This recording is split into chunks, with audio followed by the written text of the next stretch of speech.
schedule. Look, I got to figure out what that is. What's a virtual camera? Oh, hell, I ain't got a clue. I don't either. Yeah, it looks like most games are starting Wednesday. Appalachian State plays Wednesday. Look at that. It's to be decided, though. Adrian Delph. They play South Carolina State. So, looking at some other news and notes before we kind of delve into the NBA and college football today, our topics, our main topics here. Dabo is mad at Florida State for canceling the game, saying they were ducking him. But, Hunter, you don't make someone fly to you and then duck them game day. You tell them Friday. Mm-hmm. So if there was any ducking, I'm sure it would have went Thursday or Friday. Not only that, how can Florida State duck Clemson when Clemson was the one that had the COVID positive player? Right. And we're allowing him he's to saying travel. They just didn't want to get beat. Well, I mean, Clemson, did you really need this game anyways? I don't know. Florida State, I think, has only won 2-3 games this year. So, right. I mean, are you really that upset? Are you upset that much, Dabo? You couldn't go down there and lay a 50 burger on them? You're going to hit their... Yeah, right. Like, exactly. You weren't making no money off of it, no ways. Football coaches are not where you go for positivity. I thought, if anybody, that was with as outspoken as Dabo is, you would think, and he's actually very conscious about situations and stuff. He knows he's in the know about maybe certain things that you should and shouldn't do. And you mean to tell me you're mad at Florida State because you're the dumbass that let a COVID positive player travel with the team? Right. I mean, that's just stupid. Yeah. You can't be mad at Florida State because of your stupidity. That you're just doing deflection, and that's just not working this way. Just a weird situation altogether with this stuff. What can we do? What can't we do? Jeez, my internet is slowing right there. Yeah, my internet was pretty slow too. It was earlier today. Just like looking at stuff online and uploading our earlier news and stuff on the radio this morning. I noticed it was kind of chugging along there a little bit as well. Well, I mean, our stream looks good, 2,600 there. Oh, yeah, I'm pretty sure that's still running. Good God, at the number of games being played in college basketball. If we do college basketball picks, there's no way we can go through all of these. First of all, we're not picking college basketball games. Like, holy shit. Is that a lot this weekend? Yeah? It just keeps going. Oh, you're scrolling. This is schedule. And then I'm looking at, I could actually count easier how many of these would be canceled or postponed. When you let 68 teams, Hunter, into a single elimination. There have been 14 canceled or postponed. When you let 16 teams into a single elimination tournament, the regular season don't mean nothing. No. Except for teams that want to get beat in the first round. Well, it only means something for those that are, who are at least fighting for maybe like a top 4 seed in each bracket. I'm not even concerned about that. You still get in the tournament, don't you? Well, yeah, but it's just all about matchups. If you're a 2 or 3 seed, does that matter? No. Because you're not playing at home. It does, because the 2 seed, you can look and see whether or not a 2 or a 3 seed or maybe a 4 seed is going to get past whichever 1 seed they get matched up in with that in their part of the bracket. But I agree with you that everybody below them, it really doesn't matter. Well, I mean, you're going to have one Cinderella every year where they win maybe the first 2 or 3 rounds, but then after that they meet a juggernaut, and it's just like they blow them out the water. Mm-hmm. You don't see very often anymore butlers make the run. But and I know I'm going to ruin a lot of people's lives with this statement, but how important are Carolina Duke games? They're very important. No, they're not. They're very important. Mm-mm. They're very important. No, just like I tried to tell Tom that day that the University of North Carolina has never played an important football game in the history of the school. Duke, North Carolina, usually the winner of that game is the one that is winning the ACC. Right. They play twice and sometimes in the tournament. Yeah. What I'm saying is, at the end of the year, when you get in that single elimination tournament, that game earlier didn't mean nothing. You can make the point that, of course, when you make it's all about making the tournament. So whatever you do before, it doesn't matter. If you go 28-1 and lose to the Tar Heels, you're still the 1 seed, right? Or 2 at the worst. So exactly. I'm you can't say that because of how much of a rivalry that game is. How important is this Duke-Coppin State game this weekend? No, it's not important at all. All right. But it's the same thing in college basketball here. as it is like North Carolina. They open those up.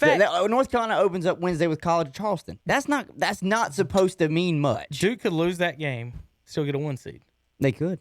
If Alabama they just lost went out. that game in football, though, they wouldn't get a 1 seed probably. Well, Alabama might. But Alabama I'm just saying, might. for example, if you lose to Coppin State in football, I'm just saying college basketball games, especially those early ones, they are so meaningless. Well, college basketball. Gardner Webb and Duke. I like college basketball. A lot of people don't like college basketball anymore, but I like college basketball because you can see, which teams are obviously going to have the more talent, but it doesn't matter because even a Butler or even John Morant, who was the second pick in the draft, came from Murray State. Like they got good players everywhere. Right. It's just on the fact of, maybe it came down to North Carolina just didn't have as many scholarships that they could give out. It's just, to me, it's more disappointing the more teams you add to that tournament. And the regular fans like, yeah, I won't. And they look at the seeds, and this is what's crazy about it, is that you won't upset, you won't Cinderella. So let's do some math on these seeds. Well, 6, who do they play in the first? Well, it's the 5-12. That's the big one, right? Well, 5-12 matchup. Well, if you're 5th, you're ranked what, 20th? Probably. Okay. If you're 12, you're ranked what? I ain't got a clue. How big of an upset is the 48th best team beating the 20th best team? Is that enough for us to say, you know what, we need more of that? That's a pretty big upset. Hunter. It's 28 spots. How many well, I need to look at the seeds and see what the seedings is for his championship. I don't know if anybody outside of the top 6 has ever won a championship. I don't think anybody ever has. I'm not sure. Because, or at least of recent memory, I think they said within the last 10 years, it's all whoever's made the championship's always been either a 1, 2, or 3 seed. Right. I'm going to pull that one up. I'm just happy that it's starting up, though, because North Carolina left me with a bad taste in my mouth last year in their basketball program. Have they gotten any better? They're 16th, somehow. They obviously didn't look at how it ended last year, but they're 16th somehow. So, all right, number 1 seeds, 63% of the time. They've had 22 champions. The rest of the seeds added together have 13. Obviously, folks, that's the past 35 winners, not the history of the whole tournament. But that's a pretty good basis of it. 22 out of 35 are number 1 seeds. 5 number 2s, 4 number 3s, making up 31 of the 35 champions are a top 3 seed. Mm-hmm. You've had 1-4, 1-6, 1-7, and 1-8 win the title. And that's funny. I know who won. I think the 7 or the 8th was Kimba's UConn team. NC State's one of those too. I think they're the 6th. I thought they were the 6th though. What year was that? Well, that didn't even last 35 years. That's outside of 35 years. That's 37 years. So State isn't even on that list. God dang, Hunter, it makes you feel old. It makes me feel old. I know it don't make you. It's funny I brought up the 5-12 seed, considering there's no 5 seed that's ever won it. No. So that 48 beating that 20, Hunter, it don't really, unless a 1, 2, or 3 fall for the most part. That's the only upsets there are is the top 3 seeds. 2014. So anything, if you're looking for anything 4 and below, Hunter, is not really an upset. Yeah, it really isn't. If you want to lean on 4 and I'll give you top 16, the Sweet 16 teams, okay, we'll go there. But like what you said, these teams make it to Sweet 16, and then what happens? They got hammered out in the next, usually game or 2. Yeah. All right, well, that's fun college basketball. I did not think we was going to be talking about college basketball today, but you made a good point. They're starting this week where I did think we were going to talk, and I want to talk Wednesday. Wednesday we're going to talk NFL, folks, but Tyson Roy Jones is Saturday, Hunter. Oh, dun, my. dun, dun. And I've been reading some stuff up on that, talking about who's the better fighter and blah, blah, blah. And they were talking about, Roy won in different divisions, but he didn't really – he didn't go up to the heavyweights and beat anybody. And that's, they like to use the word pound for pound. So that's the whole Allen Iverson argument there. Is pound for pound, is he better? And I'm like, again, I don't get excited over these 145-pound guys slapping each other. If he can beat Tyson at 54 years old, I'll give him a lot, even still give him a lot more credit. But Roy don't knock people out. But Mike does. Yeah, right. And unless Tyson's caught by Roy's job is going to be to avoid punches. We'll talk about that later. But Tyson's is I don't think he can knock him out. Only thing I have to comment on that is Mike Tyson's bringing the all black pants out. I'm sure he is. Unless Hunter, you hit a 54-year-old man in the face the right way with a. Well, I mean, we can talk. We can talk about it. We can go into it. Well, I know Zach will really talk about it. Okay, if you want to talk about it Wednesday, we can talk about it Wednesday. The only other thing I would say is, I don't know if I really want to see two geriatrics throwing hands, or at least one. Okay, hold on. At least one. Hold on. Let me back this out. At least one. Hunter, which one's the geriatric? Probably Mike Tyson. Hunter, look at the camera.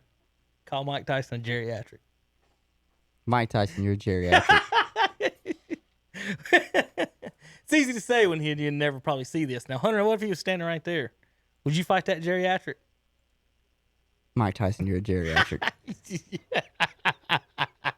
I don't know because it's and that's gonna sound so disrespectful, but it's like I think this would have more hype for me. Right, 20 years ago. Exactly, if they were in their prime. Right.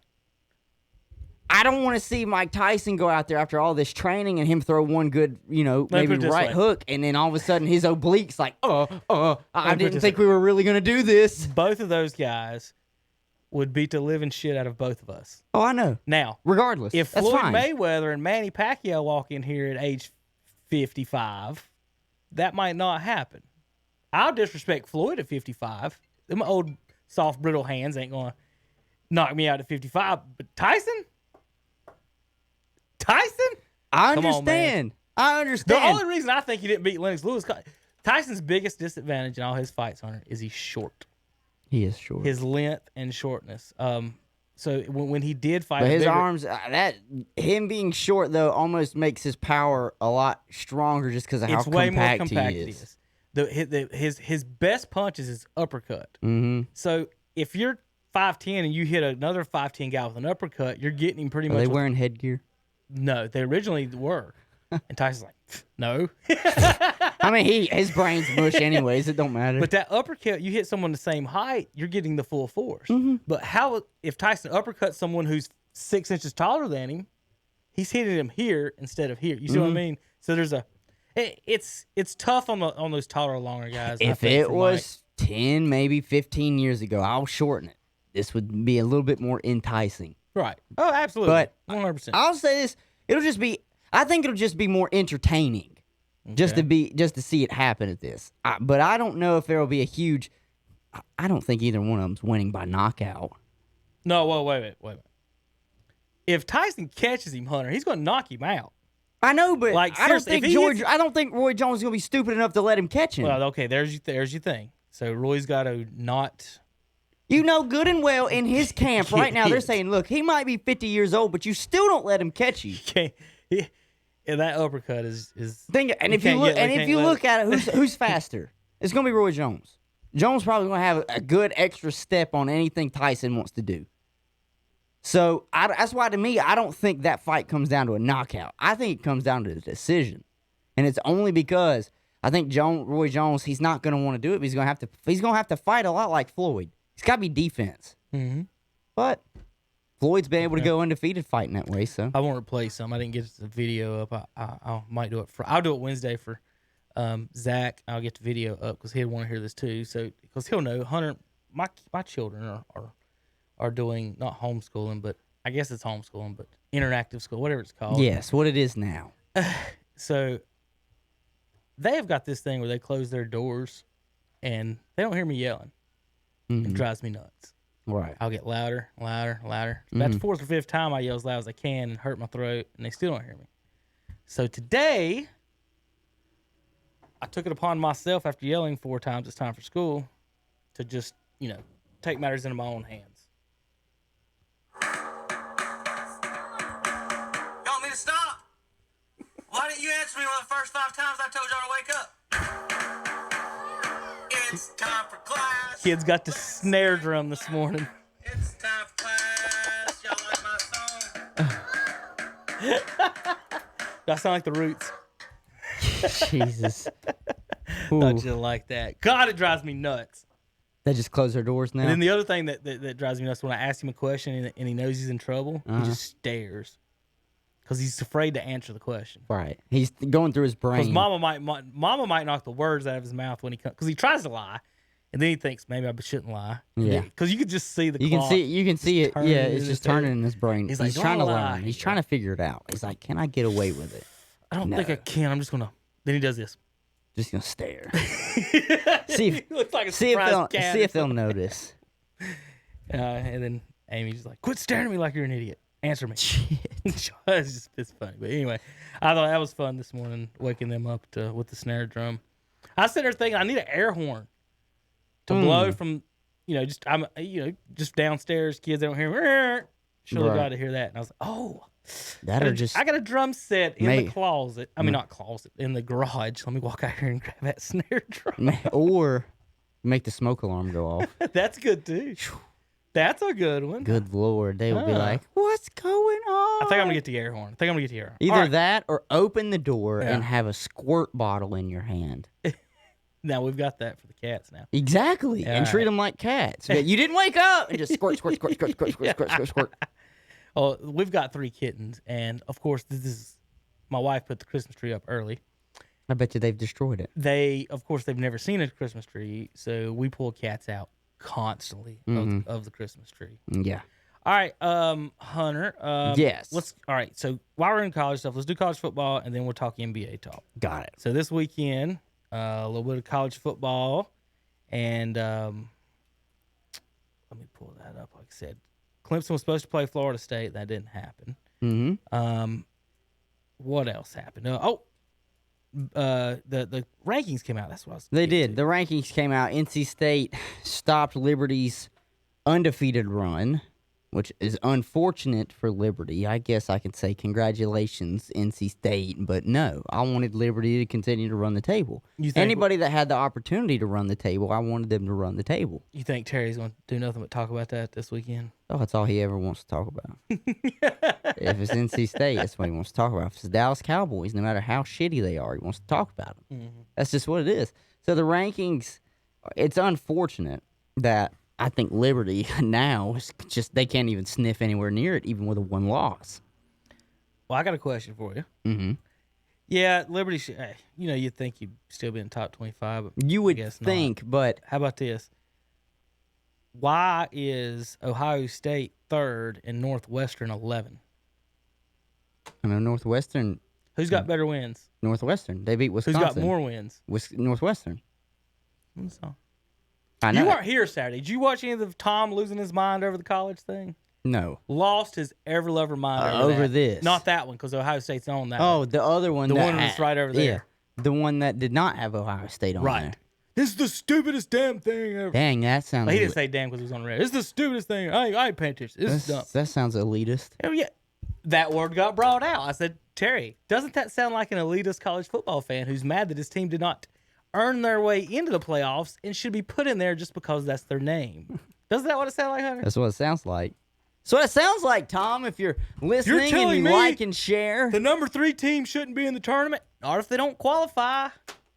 You gotta qualify. You can't get in it. You can't win it if you ain't in it, right, Hunter? And even then, Justin Fields threw 3 picks this weekend against Indiana, and you barely won. How many top 10 North Carolina teams didn't make the NCAA tournament back in the day that lost in the conference championship or something? A ton. They did that a lot. Happened all the time. A lot.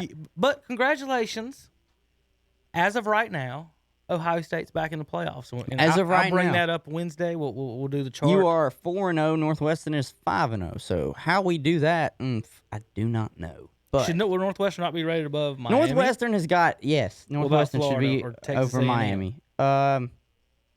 I would argue, yeah, just because I believe Cincinnati and BYU should be ranked over A&M in Florida. This is how this ranking should work right now. I will give you Clemson at 4 because they did lose to the number 2 team in the nation right now, Notre Dame. So there's your 1 loss. You can keep them in the top 4, fine. 5, Cincinnati. 6 should be BYU. 7 should be Northwestern. And is there another undefeated? The next one should be Coastal. Coastal and Marshall. Coastal and Marshall. Well, I can't. Oregon, I know they've only played 3 games, but they're technically undefeated too. So you could USC's undefeated at 3-0. you could keep Oregon there. Southern Cal sitting there though, they're all the way at 19th and they're 3-0.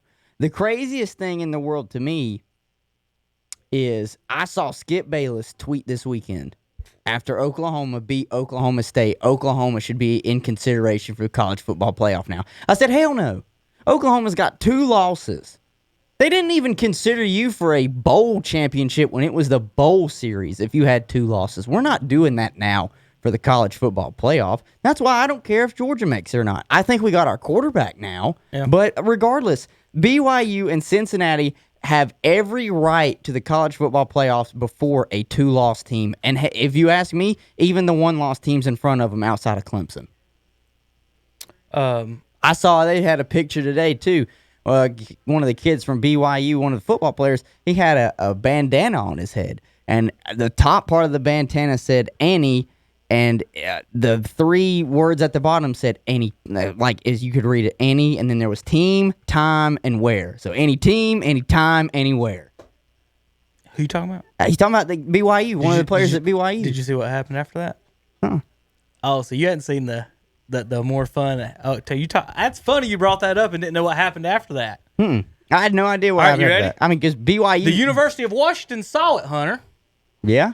They said, let's play Saturday. BYU turned them down because it would mess up their rankings if they lost. The day after that, they turned it down.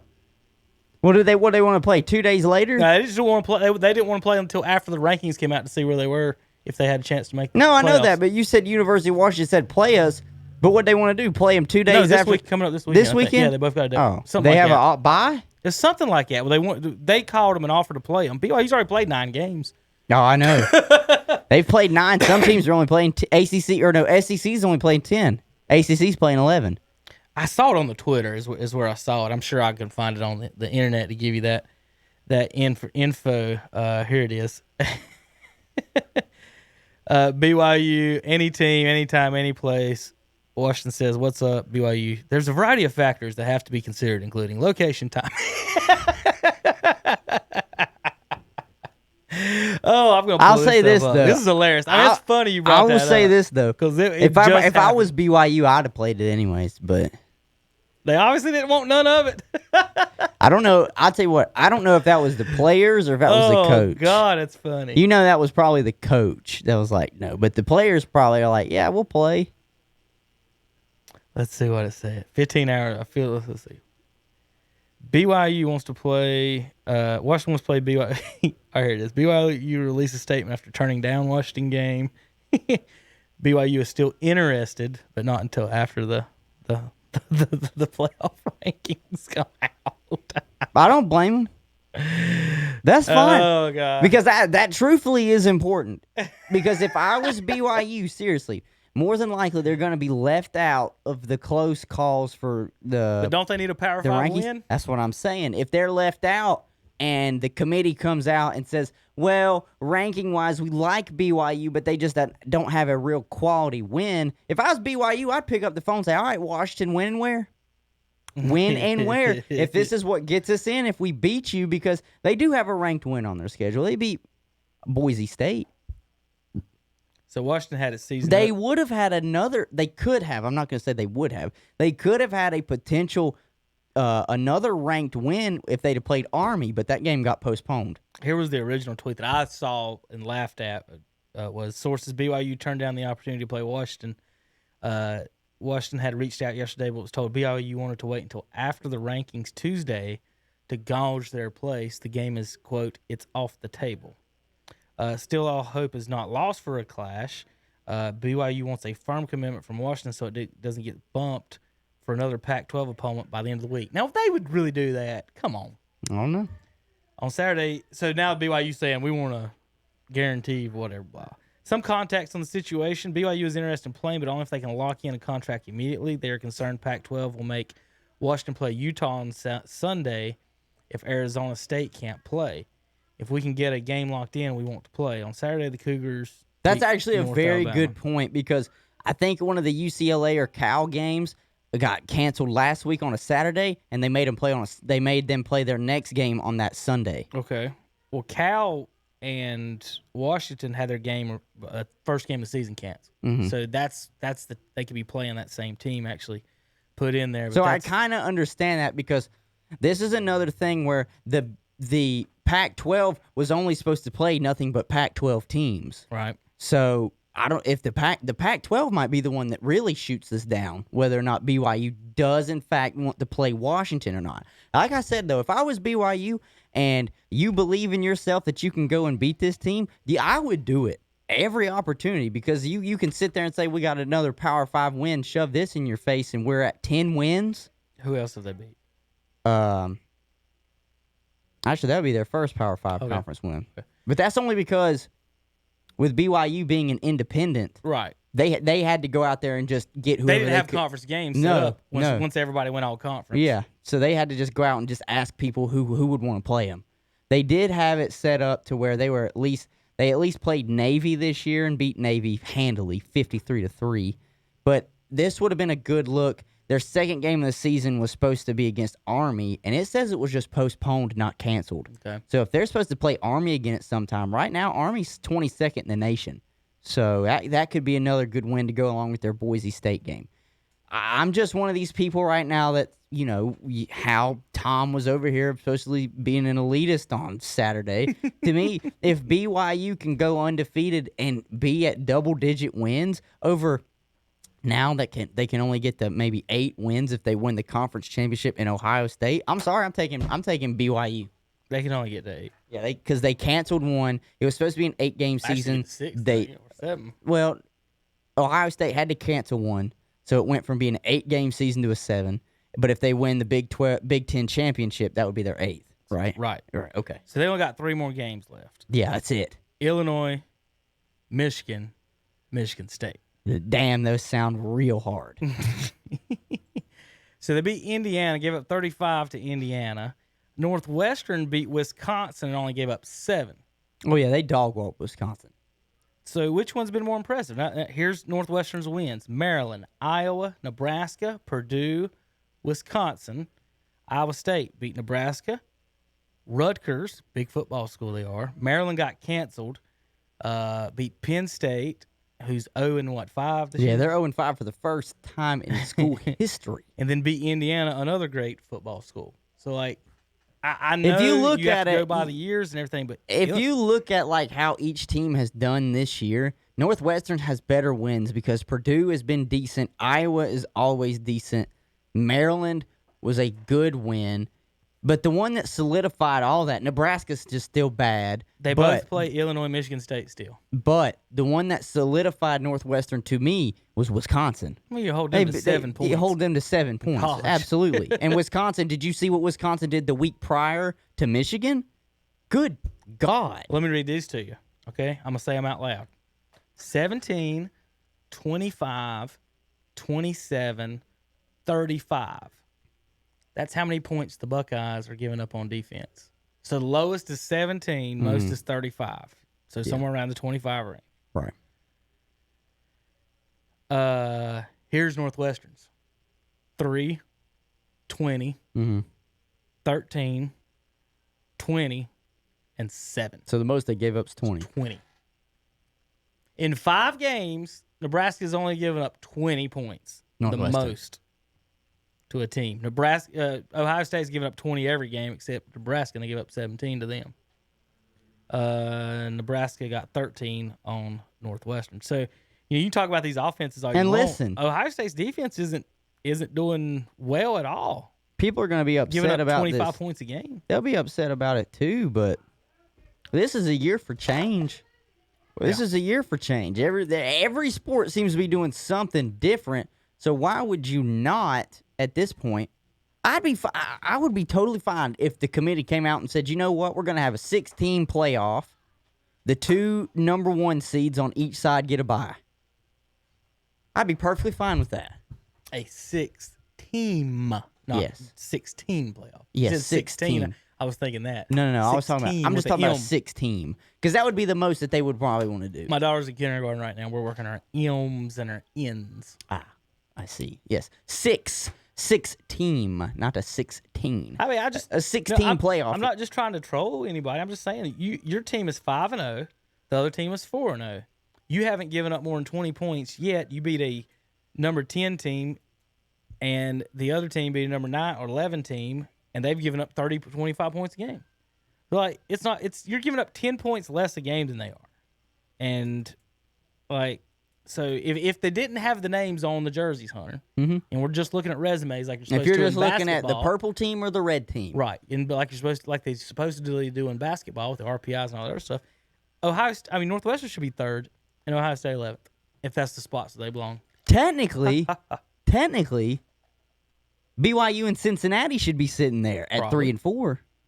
You can keep Notre Dame at 2 and Alabama at 1. See, that's where when we were talking about our rankings here. If they're not going to allow an outside team in the championship, they shouldn't allow the voters. Here's the rule, voters. You can't put a non-Power 5 team in at all. You can't vote them in top 10. Yeah. Top 10. If you want to list them at the 11, highest they can get's 11. If that's what you want to do. Now listen, I hate to be that's an elitist thought, but what they're doing by allowing them to get to 5 or 6 is just keeping them out and then keep winning and they keep dropping is pissing on their leg and telling them it's raining. Hey guys, like you said, you keep winning. All you gotta do is win the games. And all you gotta do, you just keep winning. Don't worry. Don't worry. That's all we've ever told you to do in college football. Right. You just keep winning, and you'll get recognition. That's Central Florida how that worked for them. They backed up once they got who's BYU didn't Cincinnati get to 5 or 6 at one point? And then Cincinnati got to 6 backed up because Florida beat Georgia. Yeah. And A&M still only had 1 loss, so they bumped both of them in front of them. And Florida's only loss was to Texas A&M. Who does Florida still play? That's a good question. I'm not sure who they still play. Florida and Texas A&M. Well, Alabama between the 3. Texas A&M's got to play Alabama still, right? No, Texas A&M's only loss is to Alabama. Oh, okay, so then they shouldn't even be in the top 10. No, because here's why. Why are they 5th, Hunter? Besides, other than the mess that took. You know why they're 5th? It's to fuck with BYU and Cincinnati. That's exactly why Florida is there. Because get this, if no, think about it. The only reason why Texas A&M is even ranked in front of Florida is because Florida's only loss is to Texas A&M. Okay, but I've got a quick. I understand that totally, and that's hard to get by. Give the qualm. But the problem is, Texas A&M doesn't have a chance to be the second best team in the SEC because they're in Alabama's division. Right. So what that means is that Texas A&M they can't finish better than 3rd in their conference. So if you can't finish 3rd in the conference, I'm gonna have another rule: you can't be top 10. Group of 5, only the top 2 teams, because Texas maybe top 5. A&M's remaining games. I understand they beat Florida, Hunter, and I'll make that argument all day. But again, can they get higher than 5? Who? Texas A&M the rest of the year. No. Unless everybody in front of them loses. That's what that means. But if that happens, Florida's going to beat Alabama, and that means Florida will be above them. And think about this. I think they've got them in there just to screw with the BYU's and Cincinnati. Not only that, they have had their past game this weekend postponed against Ole Miss. There's no guarantee that Texas A&M would have won. There's no guarantee that would have lost. Then they play this weekend against LSU. They play next weekend against Auburn. They can lose that game against Auburn. And then they play a postponed game that was moved against Tennessee. So they still have 3 games to play. I have not seen them say anything about the Ole Miss game when it's going to come back around. So all right, Northwestern's 8-0. Where are they? Okay, say they're 8-0. Where would they be? Where should they be ranked? Are you talking about 8-0 just throughout that, or right before the Ohio State game? Okay, right before the Big Ten championship game. If they're both undefeated, they're top 10. If they're both undefeated and they have a better record and they'll have one more win to Ohio State and a better win, and they won't do that. And they're going to have Ohio State ranked ahead of them still. Oh yeah, they will. That's what I mean. Opinions. That's why I hate this sport. It's about opinions. They won't do that for Northwestern. Northwestern. If it was the seriously, reverse opposite, if Northwestern gets through, if Northwestern wins out and is undefeated going into their Ohio State game for the Big Ten championship, I believe Ohio State will still be 3rd because Notre Dame and Alabama will be 1st and 2nd. I think Northwestern will be sitting at 5 or 6. You think they'll jump Cincinnati and BYU? Oh my God, yeah, it's a Big Ten team. I mean, they should. I'm just saying, where they got them now is completely Technically, for me and you, Completely technically disrespectful. though, from me to you, they shouldn't jump BYU or Cincinnati if they're undefeated at the same time because they've done everything that you asked them to do. That's the point I've been trying to make for these past few weeks. Is they've done everything that the college football committee wants you to do, which is win. And so for Northwestern, my ideal ranking would be, okay, Alabama probably should be 1. Notre Dame would be 2. Fine, I'll give you Ohio State 3. Really, 4 should be Cincinnati. 5 should be maybe BYU or Northwestern. Or vice versa to be 6. And then Clemson sitting there at 7. I'm sorry, Clemson, but you got a loss, whether or not Trevor Lawrence was playing or not. A loss is a loss. Clemson kind of also got saved by them doing a one-whole division and not splitting them. Mm-hmm. Because I don't know where Notre Dame would have ended up, but just what if they were in their division? Well, yeah, if they were in their same they division. played each other, so obviously they would have been. But So- even then, with Notre Dame beating them, Clemson wouldn't have been able to play for the ACC championship I know. game. That would have been awesome. Yeah. That would have been great. See, people like Tom and Shannon thinks that's terrible. That team should be ranked because that's where we think. That just blows my mind. That's because of what we think. Mm-hmm. That's what it should be. Nah. And in the history of this planet, that's not right. It just goes that's what you think doesn't mean that's what it should be. Listen, if you can't get in, you can't get in. I would love to see who's in the ACC, who's third in the ACC. Was it Miami? Yes, it is. Well, it would be Miami and Notre Dame for the championship. Ugh. Ugh. I think they're getting ready to play this weekend, though. Are they? Well, then it wouldn't be. Maybe it would. I don't know. I would like to see something different than the same olds. Again, I like Hunter's idea of as always, not rank teams until 4 or 5 weeks into the season, and then that would save because the voters go, well, they beat them. Do I move them up 7 spots now? Like Northwestern had to move up 8 spots, but if you put them where they should be, they probably had to move up 22, and then they have to admit they're wrong, Hunter. And it's hard for people to admit they're wrong. Look, the top 8 spots didn't move. I'm serious, but I would be fine with this year if they did, because what they always show you when they do that college football committee and the reveal of their top 4 teams, Right. they always show you teams 5 and 6, though. They're always like, well, this team is at 6 and this team is at 5. And they're basically tickling their ball sack. They're like, guess what? You were kind of close, but like not quite there. So, and then they show 4, 3, 2, 1. I would be fine if they said, well, this year we're going to adopt the 6 teams. If you're the first 2 seeds, you get a bye, and after that, everybody has to play each other. Then I'm like, okay, fine. Yeah. But not now. You know how many people would shit their pants that 3 SEC teams make this? With Texas A&M and Florida sitting there at 5 and 6? With undefeated teams out there? Exactly. You would get the biggest shit show because everybody would scream SEC bias. The number one problem with college sports, especially college football, besides paying them, is the rankings. Because we don't do this in any other sports. I mean, what other sports do we do this? I mean, I don't understand why you can't use like college basketball's algorithm at some point here in this college football. Anything would do for me. Because that's what the difference is, I hate algorithms in general, whether or not we're talking like social media algorithms or YouTube or whatnot. But for this, where there would be a legitimate, this is output A and output B, like they do in college basketball with, what is it, the RPI ranking or whatever it is. If they did that with this, instead of just having a committee that Condoleezza fucking Rice was a part of at one point, I don't know if she still is. Let me ask you this. What? That's no shot at Condoleezza Rice. I'm just saying, like, you're do just you grabbing these people from left and right, and who's to say that these guys that are part of it don't already have conference bias because maybe they coached in it or they were an AD in it. So what I was going to say as far as the biggest problem in college sports is that basketball used to, or especially college football, they don't have any automatic qualifiers. No. So there's nothing you can do that says, if I do this, I'm in. It's all about opinions, and that just doesn't fly with me. So when you look at our sheet, Hunter, we got 10 qualifiers from the Power 10. And those are automatic qualifiers that we have set in place. Let's say, and then let's just use our sheet for an example. How about this, Hunter? Do we have our sheet on the screen? From the other day, I can Maybe pull- not updated. Actually, I think I can. Give me a second. I had it from Saturday, so I can definitely do it. I just got to find out which one's the one I'm gonna need to push and all that other stuff. But what I was gonna tell you is,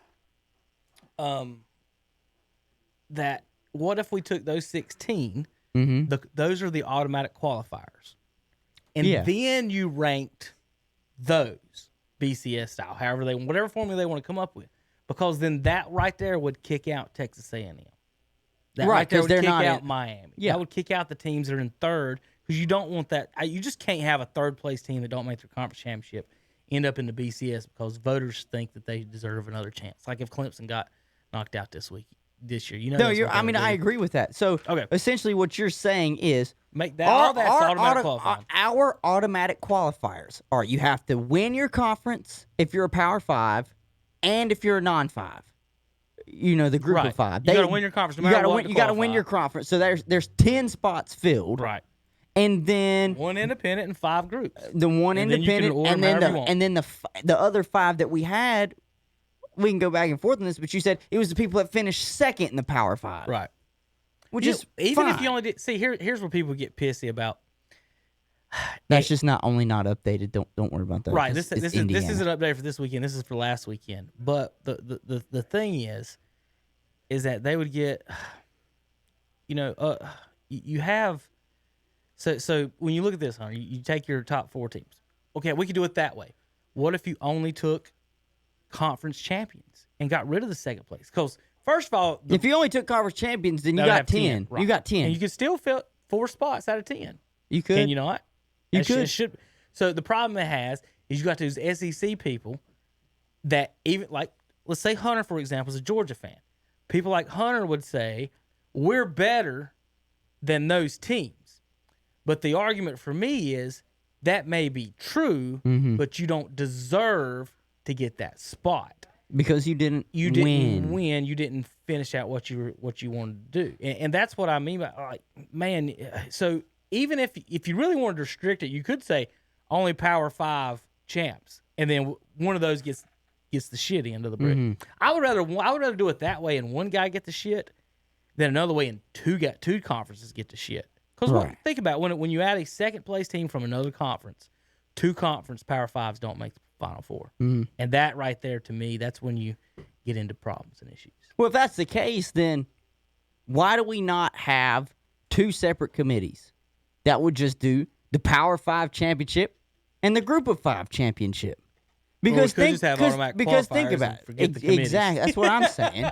That's what we want to do. And I agree with you on that. Yeah. But like you just said, if you were just going to do the 4 and one guy gets shitted from the Power 5 conference champions, then just do the same thing with the Group of 5. Because you're going to have a la Cincinnati. Oh, you want to have another tournament with them? Yeah. Cincinnati. That's not a bad idea. Money-making idea between Cincinnati. So here's your 4 already. You can even throw BYU in there, and you, like you said, you have to just shit somebody. In this case, you'd be shitting 2 people because they're independent.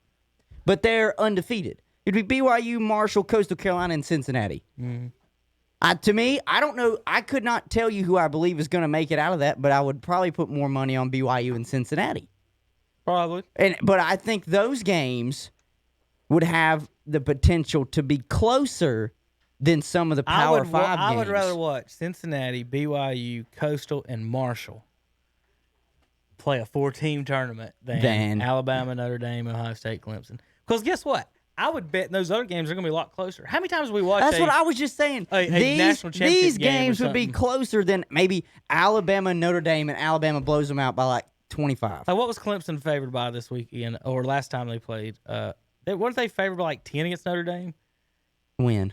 A few weeks ago. No, they were favored by 5. Okay. But that was without Lawrence. Without Lawrence in Notre Dame. Right. And they were still favored. Yeah. So that's what people expected. Who's Alabama's toughest opponent this year? They play Auburn. anybody that can play football this year? Maybe Auburn. Georgia? Oh, yeah. Well. That's all we got left is Auburn and Arkansas. So, look, let's look at Alabama. Well, they beat Texas A&M to beat Georgia. So, there you go. You got 2 good wins.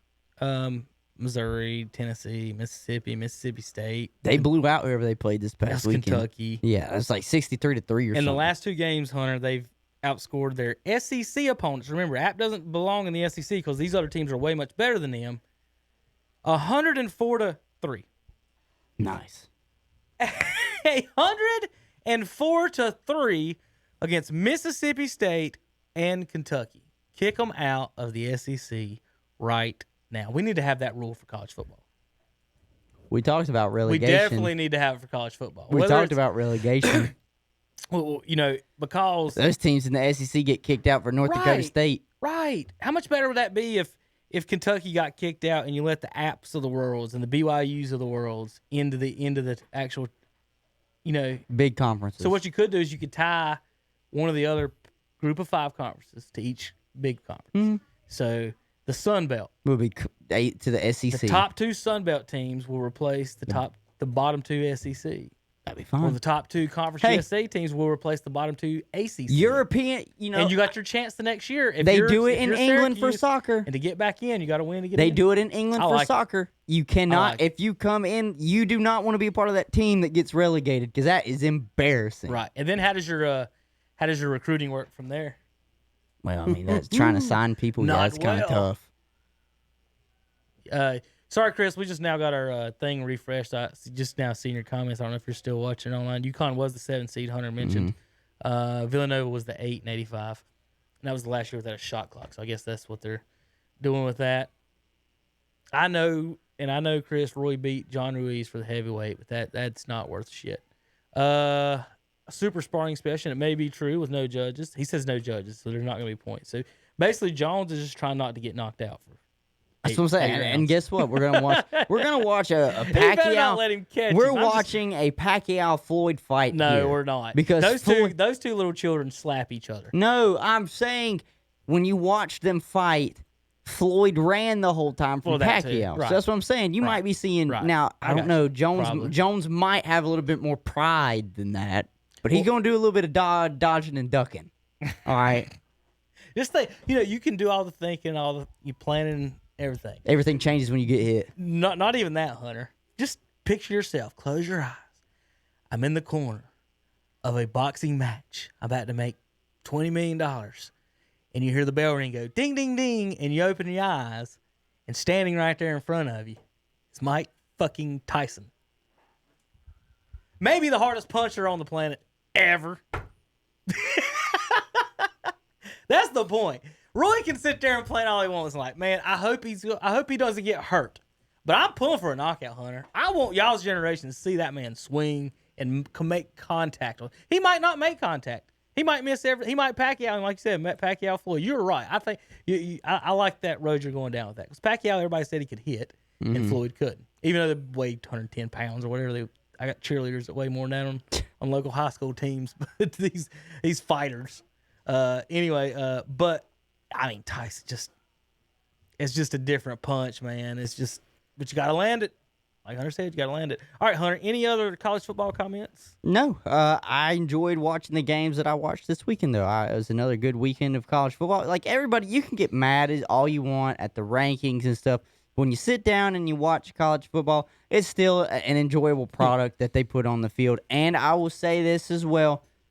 I was hot on him a few weeks ago when I said he was a Heisman favorite. He has now thrown the most touchdowns in SEC history through his first 7 games. He's at like 20-something. Kyle Trask. Watch out, ladies and gentlemen. Kyle Trask at Florida is for real. I still like Zach Wilson with BYU, but Kyle Trask is the real deal. Cincinnati plays Tulsa. Tulsa got an upset. The last game of the season. Tulsa beat SMU, didn't they? Tulsa is undefeated in the conference. Mm-hmm.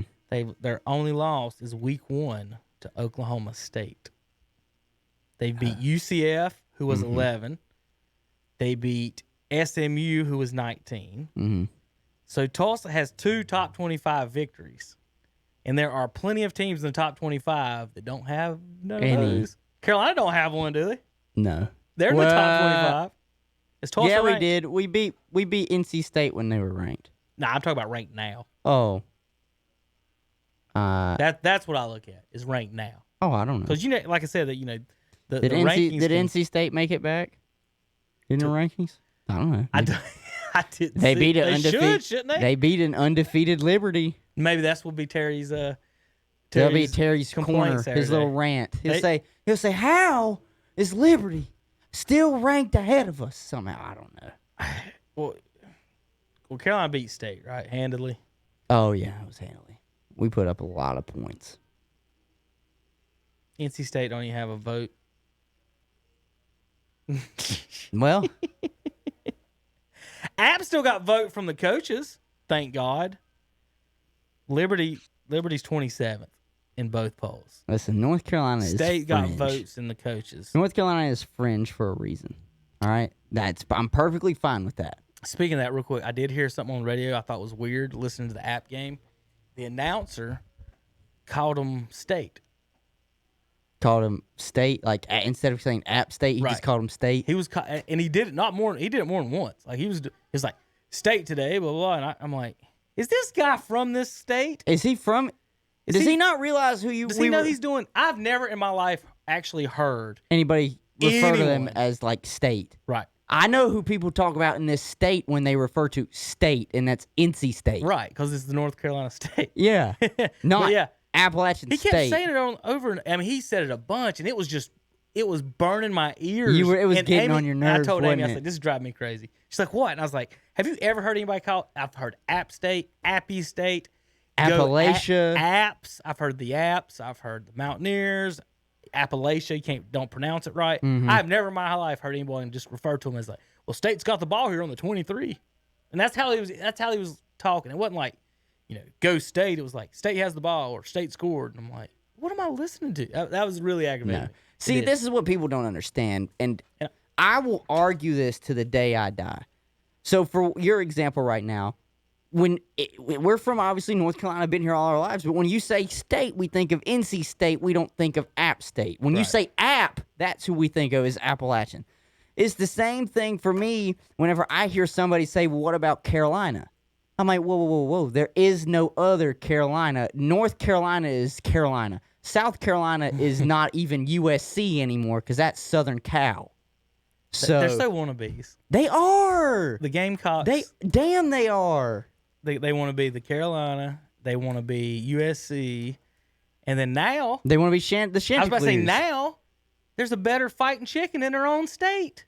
Like, you don't know how many people I've asked before. I'm like, so who do you root for? And they're like, Carolina. I'm like, oh, you're a Tar Heel fan. They're like, no, Gamecocks. I'm like, excuse me? The response should be two things: what sport, and then like what sport are you rooting for them in? And then the other thing is that's not the real North Carolina. That's not Carolina. And sometimes they'll say, I'm going to a USC football game. And I'm like, what the hell? You're going to Southern Cal? No, I'm going to a South Carolina game. No, that's South Carolina. That's a Gamecocks game. Like, you forget USC at one time was called a dynasty. Yeah. And that's Yeah. how they were referred to, as USC. South Carolina has never been referred to as a dynasty. Them damn yard raptors. You don't have the only thing you have a championship in is baseball. Right. And women's They got some basketball girl now. stuff, yeah. Women's They got some girl basketball now. But at least North Carolina's got the men's basketball championships, and Southern Cal has got the football championships. North Carolina has more soccer championships than women's soccer championships, and their whole school has everything combined. North Carolina has 20-plus women's soccer They championships. probably actually got more basketball championships than South Carolina has everything combined. All right, so And that was our crap on the Gamecocks. it's time for you're probably not gonna get this reference. Let's talk about the Nuba. Nuba. The NBA? Yeah, the Nuba. Nuba. What does that mean, though? Like, It's the NBA. are you just pronouncing what it would be if you were saying a word? Right. There was a movie called The Air. I think it was The Air Up There. And I know the movie. I know a movie's called The Air, but I think this is where it coming from. And they went to Kevin Bacon went to Africa to recruit Okay. a basketball player. Right. I think his name was Salah. One of the best movies I've seen. Well, he had to get. They had to. What is it? Not integrate, but they put Bacon into the tribe. He had to become a tribe member to even talk to him. He was because the kid was the prince or something. Got it. So anyway, that's how they pronounce the NBA. They all had the Nuba. shirts that they give or whatever. Yeah. They pronounced it. He said because I think he went to his elder and he was like, "This man wants to take me to play in the Nuba." The So, Nuba. Nuba. Ah, the Nuba. gotcha. I like it. Gotcha. The Nuba. I almost got that mixed up with Shaq's character in Blue Chips. That's something he would say, but that's not what it was. Have you seen Blue Chip? Have you seen any of them old movies? No.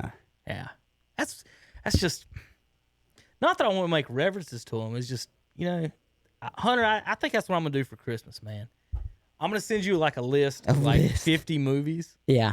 And you cross off the ones you've seen, and I'm gonna make you a sports/man package movie package for you to watch. I might even buy some DVDs and send them to you for Christmas. But there's some things you need to get into. What are we talking? Tin Cup you hadn't seen. That's good. Have you seen Days of Thunder? No. Ah! Fuck! Come on, Hunter. Only race movie you've seen, tell me, is Ricky Bobby. Talladega Nights, yeah. That hurts me on the Days of Thunder. I thought everybody had seen that at some point coming on TV. I mean, I've seen Ford versus Ferrari. That's a good movie. I've seen Cars, damn it. Cars is pretty good, actually. It's a good movie. They do good with that, with that, bringing in the characters and stuff. I'll say that. But there's a really weird conspiracy theory on Cars. What that's about? What that movie's really about? You want to hear it real quick before we move on? Go ahead. Basically, I'm now intrigued. Cars is 50 years from now. We've been integrated into Cars. Yes. Oh. Kind of. Basically, you know how we're getting closer to like the movie. Was it Wall-E, where the fat people are just sitting in the chairs? We're getting closer to that, and the cars are getting more advanced. So if we put a chip in our head and we put chips in the cars, we are the car. So what they're saying is basically the car. I don't know if the cars killed everyone, but like, why is this turning more into iRobot? But they killed them. Basically, the cars kill everybody, and they take their personalities through the chips and everything, and that's why everything's run down and across the Americas. The cars are like running. So seriously, funny. It was just one of those. I think it was one of those YouTube videos. It was like what movies really might be about or something, just for fun. And that was one of the. I remember that Cars one was that they killed everybody. All the people. Only thing I can say about Cars is I know the guy that they named Mater after. Mater Kiefer. Yeah, he's from the Lincoln, Catawba area. Okay. That's it. So you know that. I do know that. God almighty. Days of Thunder, Hunter. God, you're so young. They probably took that ride out of Carowinds by the time you were old enough Thunder to do Road? It. Yeah. No, not Thunder Road. Oh, Thunder Days Road's of a roller Thunder. coaster. Yeah. They used to have a Days of Thunder ride right next to Thunder Road. It was that right now it's an alien shooting thing. Yes. It used to be, Hunter, you sat in that theater is a motion theater. Mm-hmm. Yeah. And all the seats moved, and you rode in the car on Days of Thunder. Oh, okay. And so it'd jerk you around. You'd hit the gas, stop, brake, wreck, all kinds of stuff. It'd rumble when you won. Everybody shook the car and your seats in there rumbling. It was really cool. Golly, like we're 10 years apart, and you know there's so much. There's nothing. That's why I like tell kids today. Like when you're talking about how cool your music is or how cool your things you are, just wait 5 years. When all those kids are at your age now are going to tell you you're old, you're starting to get into it at 24. I am getting into it. Where they're telling you everything that you think, believe, seen. I will look. Who cares? Those reaction videos, you ever go on there and see an 18-year-old listening to like Linkin Park for the first time, and I'm just like, what? It's just Hey, that's how I am about the whole world right now. Excuse me, what? What do you mean? They do that now. Like, I don't know if it's a meme or not, but that app TikTok that people use a lot, they'll be like the young kids that are on there trying to get all the looks, and I don't know if they're faking it, but they'll play like a really well-known song from like the early 2000s that like we would both know, like a Beyonce song, except when she was a part of Destiny's Child. And I'm sitting there like, yeah, I know this song, and then they're just like, I have no idea who this is. I'm just like. Just like NBA TV, because this is a good segue. NBA TV did it with the recent draft picks. They did stuff from the 2000s, and they showed a picture of Destiny's Child, and they said, "Do you know who this is?" None of them knew who any of them were except Yeah. for Beyonce. And she was like, was Destiny's Child. And then she said, who is this? And she showed him a picture of NSYNC. And none of them knew who NSYNC was. But one of them said, that's Justin Timberlake. So, yeah. It's like after you left last week, me and Chris was down there talking a little bit, and I asked him about when did rock and roll die. And we're trying to figure out what year it was. Like, was Linkin Park one of the last real bands? Like rock bands, and they had a lot of techno stuff. That's not even I don't know. They're classified. They're classified as alternative rock. Yeah, so it's just so we had a girl that graduated from a music academy in Atlanta. Mm-hmm. She's a graduate of college. She's your age. I played didn't even play it on purpose, but I was just playing music down the hall and played a Bob Marley song, Three Little Birds, and she goes, "Oh, that's the song from Shark Tale 2." She's not wrong. She's not wrong, Hunter. But that's how she's she way knows wrong. But that's how she knows it. Right. So she had no. She, like I said, she's 27 years old, a music major. Mm-hmm. She has majored in music, and did not know does not know who Bob Marley is and was. What? Don't know nothing about him. Doesn't know who Bob Marley is. Right. Don't know. I mean, know nothing. None of the music. My youngest cousin Yeah. is 20. I think she just maybe turned 21, and she at least knew who Bob Marley was by like 16. But she's a pothead, It's just- so well, it makes sense. What's funny about that? Love you, Mariah. What's funny about that though? You can listen to go to his greatest hits album, okay, and listen to the whole thing. I would say you would find 0 to 1 reference about marijuana. Everybody, you ask anybody about Bob Marley, that's the first thing they say. Go to listen to his music. Doesn't say a damn thing about it. He's a Rastafarian. Now that's their religion. But in his music, you can listen to any rap song and hear about some type of a drug, but not one single time can you listen to a Bob Marley song and hear he never says, "Let's go blazing, let's smoke." None of his music. You know what his music? Soldier. You know what It's his really music? about like just peace. It's about freedom. It's about it's about peace. It's about the individual man. It's about love. He sings. You know how many times he says something about loving God or the Lord in his music? But if you ask anybody on the street, what's the first thing they say? Bob Marley. Oh, it's that dude used to smoke Right. a lot of weed. So anytime anybody hears reggae now, the first thing people say is weed or marijuana. Right. And you're just like, as someone who likes the music, who's listened to the music, who studied, actually had him in one of our classes. It's, you know, I took history of 3 different types of music. That talking about him and learning about him and what he was doing and stuff, it's just a shame to and I guarantee, Hunter, like if you go watch a video of him on YouTube and they play a 30-second commercial for McDonald's, that Bob's rolling over in his grave on that. Like, like I did not write this music for my grandkids to sell it to YouTube for McDonald's commercials. Right. Like that's what they're doing. So it's just weird that you know, some people in a generation, and I'm not saying yours, every generation. I had people in my generation. I had a girl sitting right next to class one day, Hunter, and the Madonna, American Pie came on by Madonna.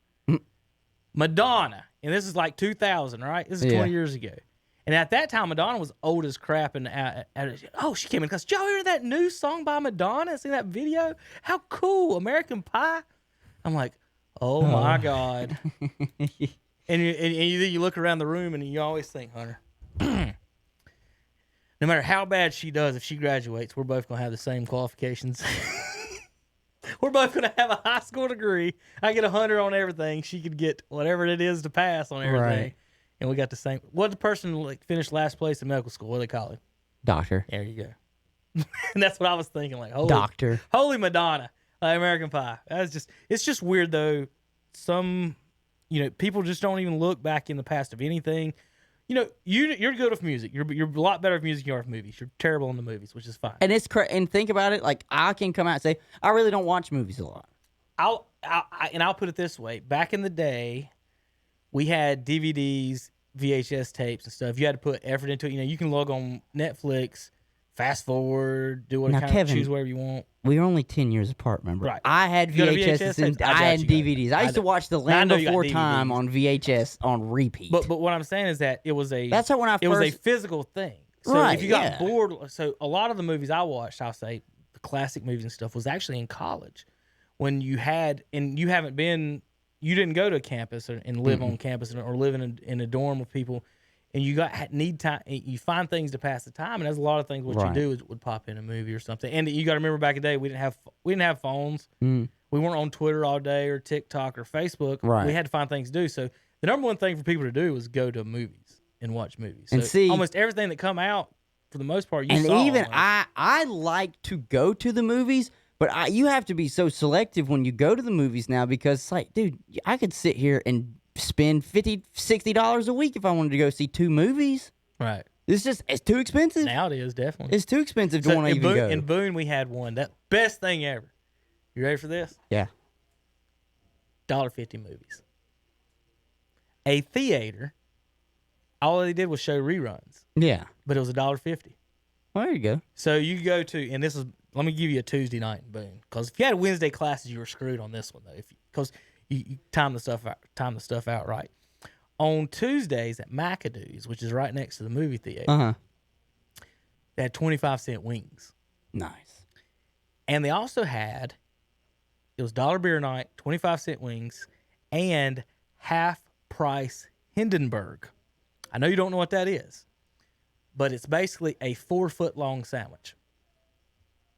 You know what I mean? I understand the reference now, You know like what the I mean? blimp. Right.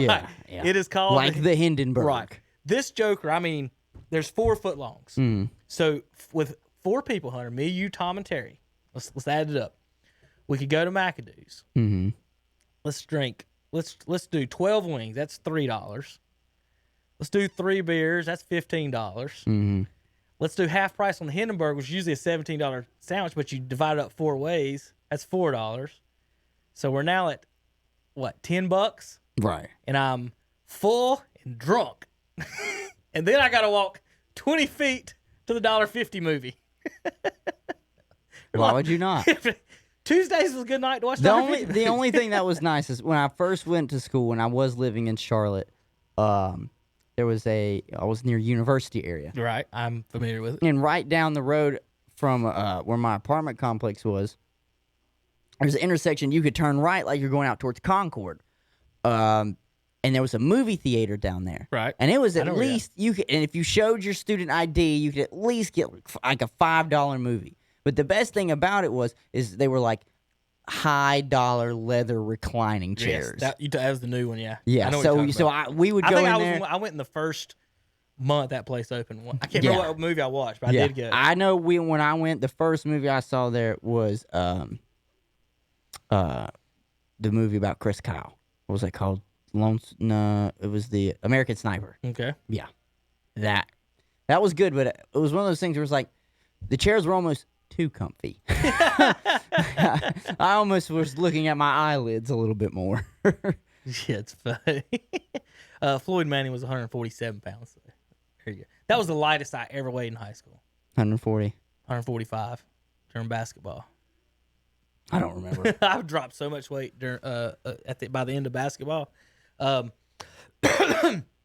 yeah, I'm gonna make Hunter a list of some movies and that he needs to check out and see. The Tin Cups, the Days of Thunder. That's one I didn't think I was gonna meet. You being from North Carolina and all this, that's kind of one that it comes on like HBO or something like that. Well, crap, who knows what you kids do now?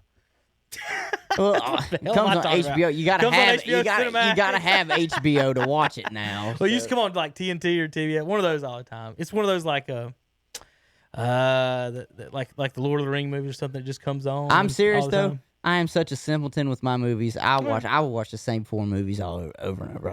It's just I'm just a simpleton. Have you seen Happy Gilmore? Yes. I've seen Happy Gilmore. I've seen Billy Madison. I've seen Big Daddy. I've seen the early Adam Sandler movies. Yes.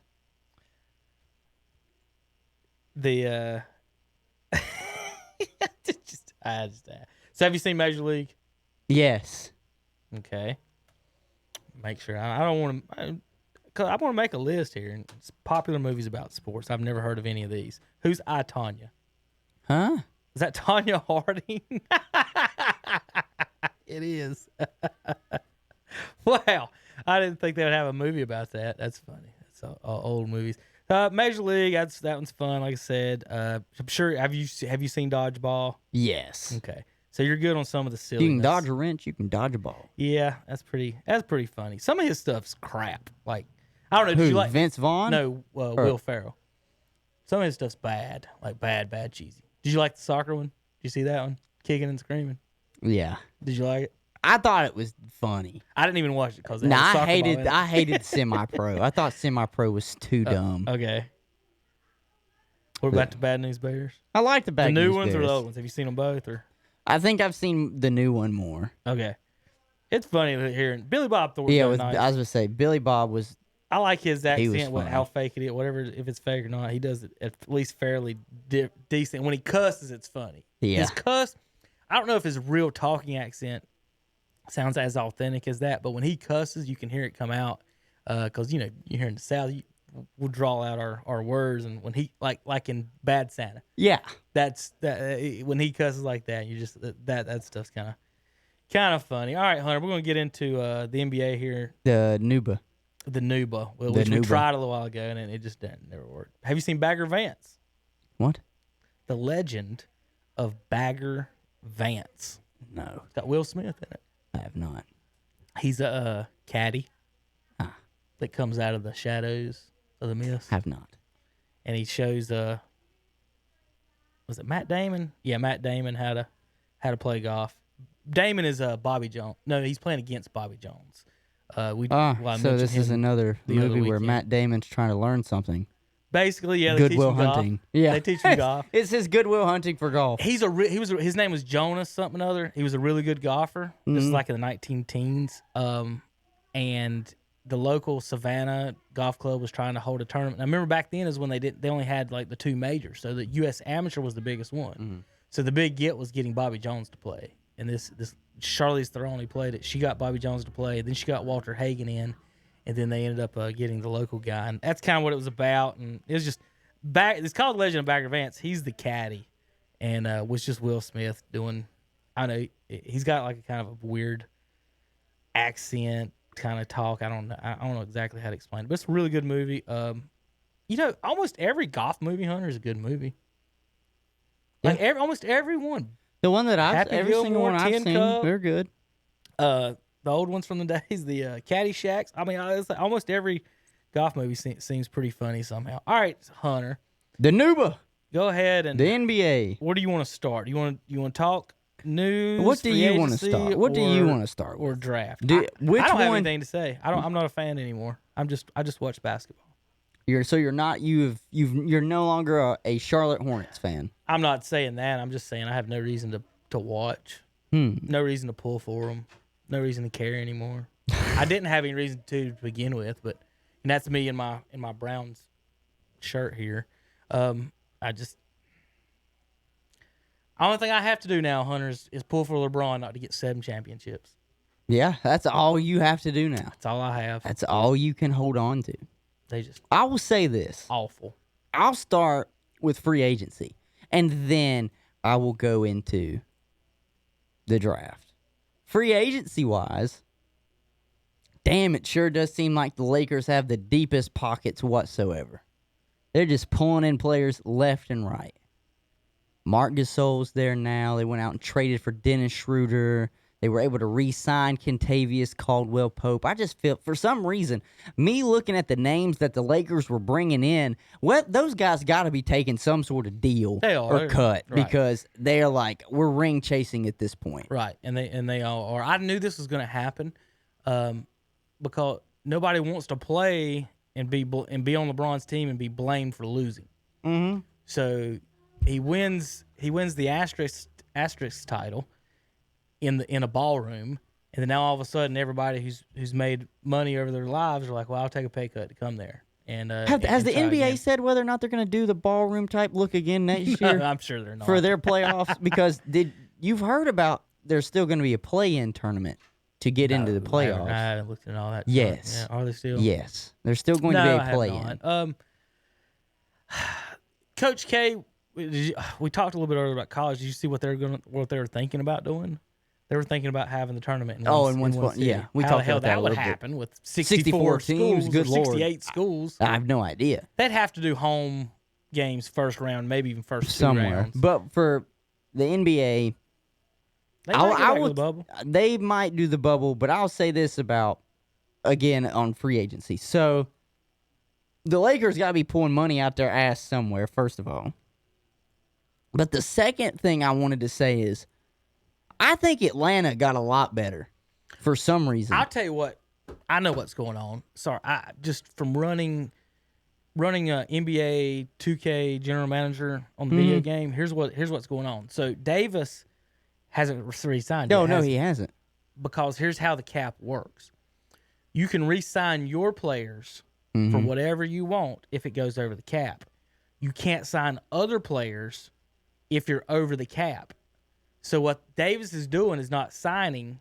He's letting them get other players, and then he'll right. get it paid. So let's say Hunter, without Davis, they have $70 million spent, caps 100, right? So let's just do that. So they can get the next few players for $30 million to hit the 100, and then pay him whatever he wants. If they paid Davis first, and he went over to $105 million, they can't get nobody. They can't sign people outside their team for more than the exception. Mm-hmm.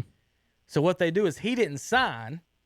Then that $30 million from 70 to 100, they can spend on whoever they want up to 99 or what really up to 99 million, and then Davis can sign for 35 million. And now their cap will be 136 instead of the 100. So that's what they're doing, is getting him not to sign yet, and then using that extra $30 million to squeeze everybody they can. Shit, if I was somebody else, I know he wants to go back to Lakers. I would overpay just so he don't go back. You can't in the NBA. If you have the space, it's structured. What I mean is it's structured.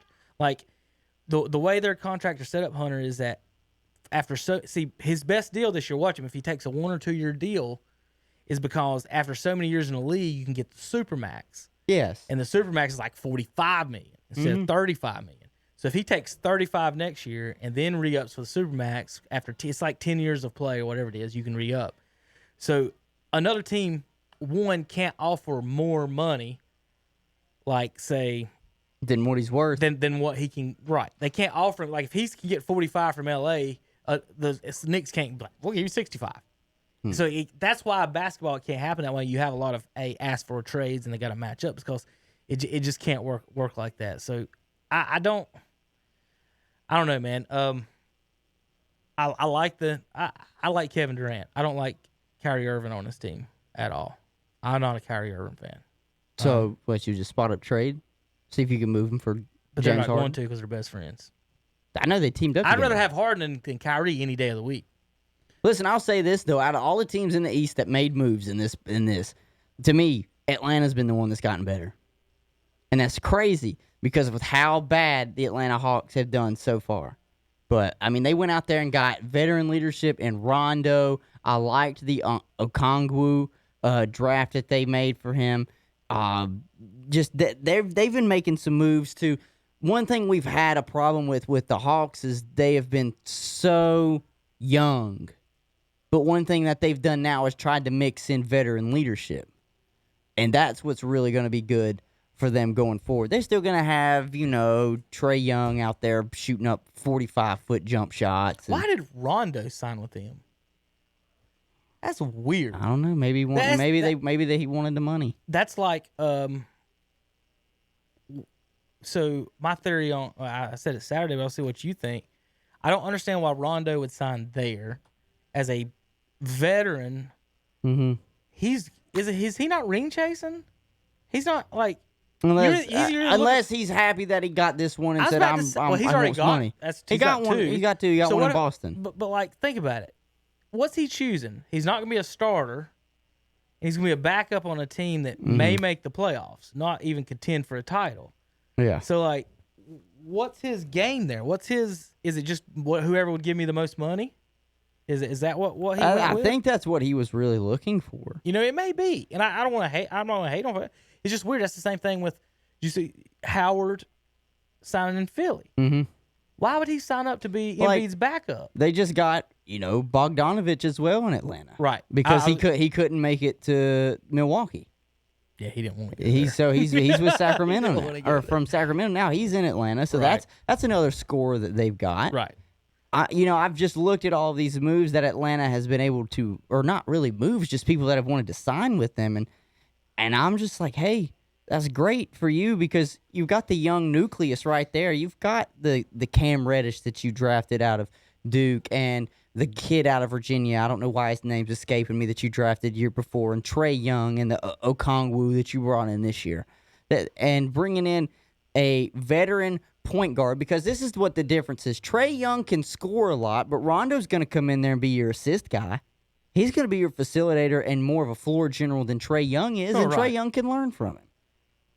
So they got a real opportunity to fight for the 8th seed. I feel like, and I know people are saying, oh, well, it's just the 8th seed. They're going to get bounced in the first round. For some of these teams, just being able to make the playoffs is a great sign compared to what you were last year.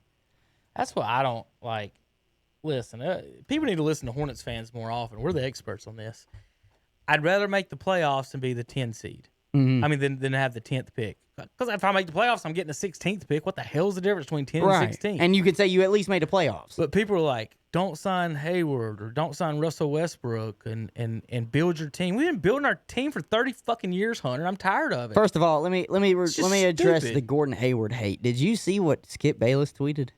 No, maybe I did, maybe I don't know. Because I commented on it. I don't know if you had saw my comment. What was wrong with Essentially, he said Michael Jordan was overpaid for him, which I can agree on the overpaying, but he said to pander to a demographic. He was pulling the fucking race card on because he was pulling the race card because Michael Jordan signed a player that was white for a big contract. I did see, and I saw Max Kellerman say, I'm just surprised he didn't pick a Tar Heel. How many Tar Heels did he pick? He hasn't picked any Tar Heels.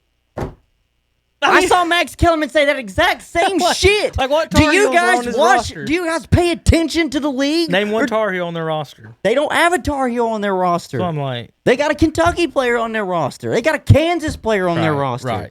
They don't have a Tar Heel player. In fact, what's funny about that though, Hunter, if he only drafted ACC guys, he would have probably a decent team right now. Yes, because he drafted Duke players, Florida State players. That's what I'm saying. If he would have just drafted ACC guys instead of taking chances on people he's never seen play before, like LaMelo Ball. LaMelo didn't even play college basketball. Right. He played overseas. So, I hated that take so much by Skip. Like, how? So people were so quick triggered to pull that race card out. Well, what did he mean by demographic? White people gonna go watch the game regardless who you bring in. Shit. I'm just happy you brought in somebody that can actually kind of play. That's weird. I mean, Hayward. Shit, man. I don't know anybody who's like, I'm gonna go watch Gordon Hayward play because he's white. I don't know anybody. That's the weirdest stuff ever. If anything, you look at Gordon Hayward and you say, "Wow." They say it more like this: "Wow, I can't believe a white boy's playing like that." That's exactly how they talk about it. I'll explain his contract and all that stuff. Like as far as Charlotte's concerned, I'm glad they just waived Nick Batum to even make the con. I feel like they should have done that a year or two ago. See, but here's the problem with that: they couldn't do it a year or two ago because you have to. Okay, NBA contracts are guaranteed. Right. So Batum's owed $27 million. Mm-hmm. If they did it last year, they would have owed him $50 million. And you have to spread it when you cut some. See, in the NFL, you can just cut somebody and not pay them. Right. In the NBA, if you cut them, you still got to pay them. So when they cut Batum, they spread it over 3 years. So it's 999. So they saved $18 million on the cap to get Hayward in there. So that's how that worked for that. Now, the reason they wouldn't do it last year, Hunter, split up 54 divided by 3. Yeah, that's big. Now it's $18 million on your cap for 3 years. So that's they shot themselves in the foot with that pick. Now, well, they shot themselves in the foot. Yes, bringing him in. But regardless of the fact, he's out of the building now. Right. So that's good. Gone. Marvin Williams is gone. MKG is gone. Those are good. Biombo good not signs. gone. Yeah. Why the fuck? They love him. I guess it's just because he hustle hard. Sometimes you got to have that guy. Like, why do you think Terry sits here and loves Draymond? Like, he does some shit. All 7 points of his. He just hustles. So whatever. 7 points. But I liked the Gordon Hayward signing, and I know you said it. It's like, well, this was really 5 years too late. you know what? I can agree on that because I wish. And that's not their fault. That's no, that's not their fault. Utah matched them. That's the truth. But Gordon got screwed in Boston by really two things. The first one was injuries. He became very injury prone when he was with the Celtics. And so he couldn't really ever be in the rotation for a while. And because of his injuries, what did that allow to happen? The emergence of Jaylen Brown and Jason Tatum. Because those two essentially took over his spot, his role. Well, yeah, there's no room. There's no room for him. See, they would have do. Gordon Hayward thrived and was a fringe all-star in the West on Utah because he was the guy. Mm-hmm. And I think me and you can sit here and say he's now first scoring option in Charlotte right now, correct? Right. So I think he can get back to that. Whether he gets close or not, I have no problem with that. Here's what because it's either him or Devontae Graham that are going to be the scorers. Because I think LaMelo comes in and is a facilitator. I think that's what he does. And you know what? That'd be fine. Man, if I was a coach, I honestly don't know what I'd do with this damn team. Like I just don't. So well, technically, you got 1 through 3 figured out. It's either going to be Graham or LaMelo at 1, Graham or LaMelo at 2, and then Hayward at 3. Other than that, you got to have your 2 bigs. What, Terry? I'm serious. 19 million a year. I'm looking at you, and I'm going to say this. I want them to move off Terry and get a big man. I agree, but they haven't yet. I know they haven't yet. And so here's the Hayward thing. To people live in this world where they think everything's equal, and it's not. Charlotte has to overpay free agents, right? That's exactly right. So they cannot help that. That is Charlotte. That's step one in this process of Hayward, whether he deserves $30 million or not. If Cody Zeller deserves $10 million a year being a backup center, I think Hayward deserves close to 30 being a starter. A starter. Now here's what's crazy about it is Gordon Hayward just signed for more money than Shaq got with the Lakers. Gordon Hayward signed the largest contract in Hornets history. And that's one thing the kids today need to do in the league that they never do. Don't they need to thank Michael Jordan? For getting the money that he got? If it wasn't for him and the guys before them, and Michael thanked the Birds and the Magics, if it wasn't for the guys before you, you wouldn't be getting paid what you're getting paid. Mm-hmm. Think about it. Think about if you're Michael, the owner of a team, and you have to write a check to Gordon Hayward more than you ever got paid, or right at the same as you got paid, and you're Michael Jordan. Mm-hmm. And when you look at it that way, yes, it's overpaying it. But then when you look at it this way, if they don't pay him $120, somebody's going to pay him $100. Mm-hmm. And then we don't have nobody that can score 15, 20 points a game. We don't have a shooter. Well, see, that's how I'm looking at it is I think LaMelo is going to be able to score anywhere between 12 to 15. I'm not saying because we know he's not going to be. Here? Yeah. Yes. Hunter. Yes. He's not going to. Kevin, he can get at least to the rim. This is not just a shooter's league. He's either playing shooting guard or point guard. What position is Devontae Graham playing? He's either shooting guard or point guard. And what does Devontae Graham average last year? 19 points, so almost 20 points. Yeah. And so I'm looking at this and saying you're close to your 60-point mark because even if Devontae scores 20, Hayward scores 20, and say LaMelo gets 12. I would be surprised. Then that's at least 52. I'll be surprised. You're close to your 60 mark. If LaMelo averages 10 points a game in his NBA career. Oh, what? 10 points a game in his career? I'll be surprised. He gets it. I'll be 100% surprised if he gets. He gets it because he's better than Lonzo. He'll get it. What's he better at than Lonzo? He is a better scorer than Lonzo. Okay. Lonzo is known for facilitating and defense. I'm not sitting here saying he's going to shoot the lights out, but he can average 12 to 15. They play one-on-one right now. Who wins? Probably LaMelo. Well, the problem is LaMelo still has a baby boy body. Lonzo in his second year when he got into the offseason put some weight on him. It's been 3 years. Here's Lonzo's averages. Probably 10, 6, and 6. Now, that right there is exactly what I would expect from the other kid. I just guessed 10 points a game, Hunter, without even knowing, and that's what his brother's averaging. Like his game, I don't know what scouts are looking at. How do you say this, Hunter? He can't shoot. Not only can he not make the shots, his shot is awful and it's broke. Then he can't guard anybody he's going to be out there playing against. Right. So let's take him third. Did you see what the Spurs did at 11?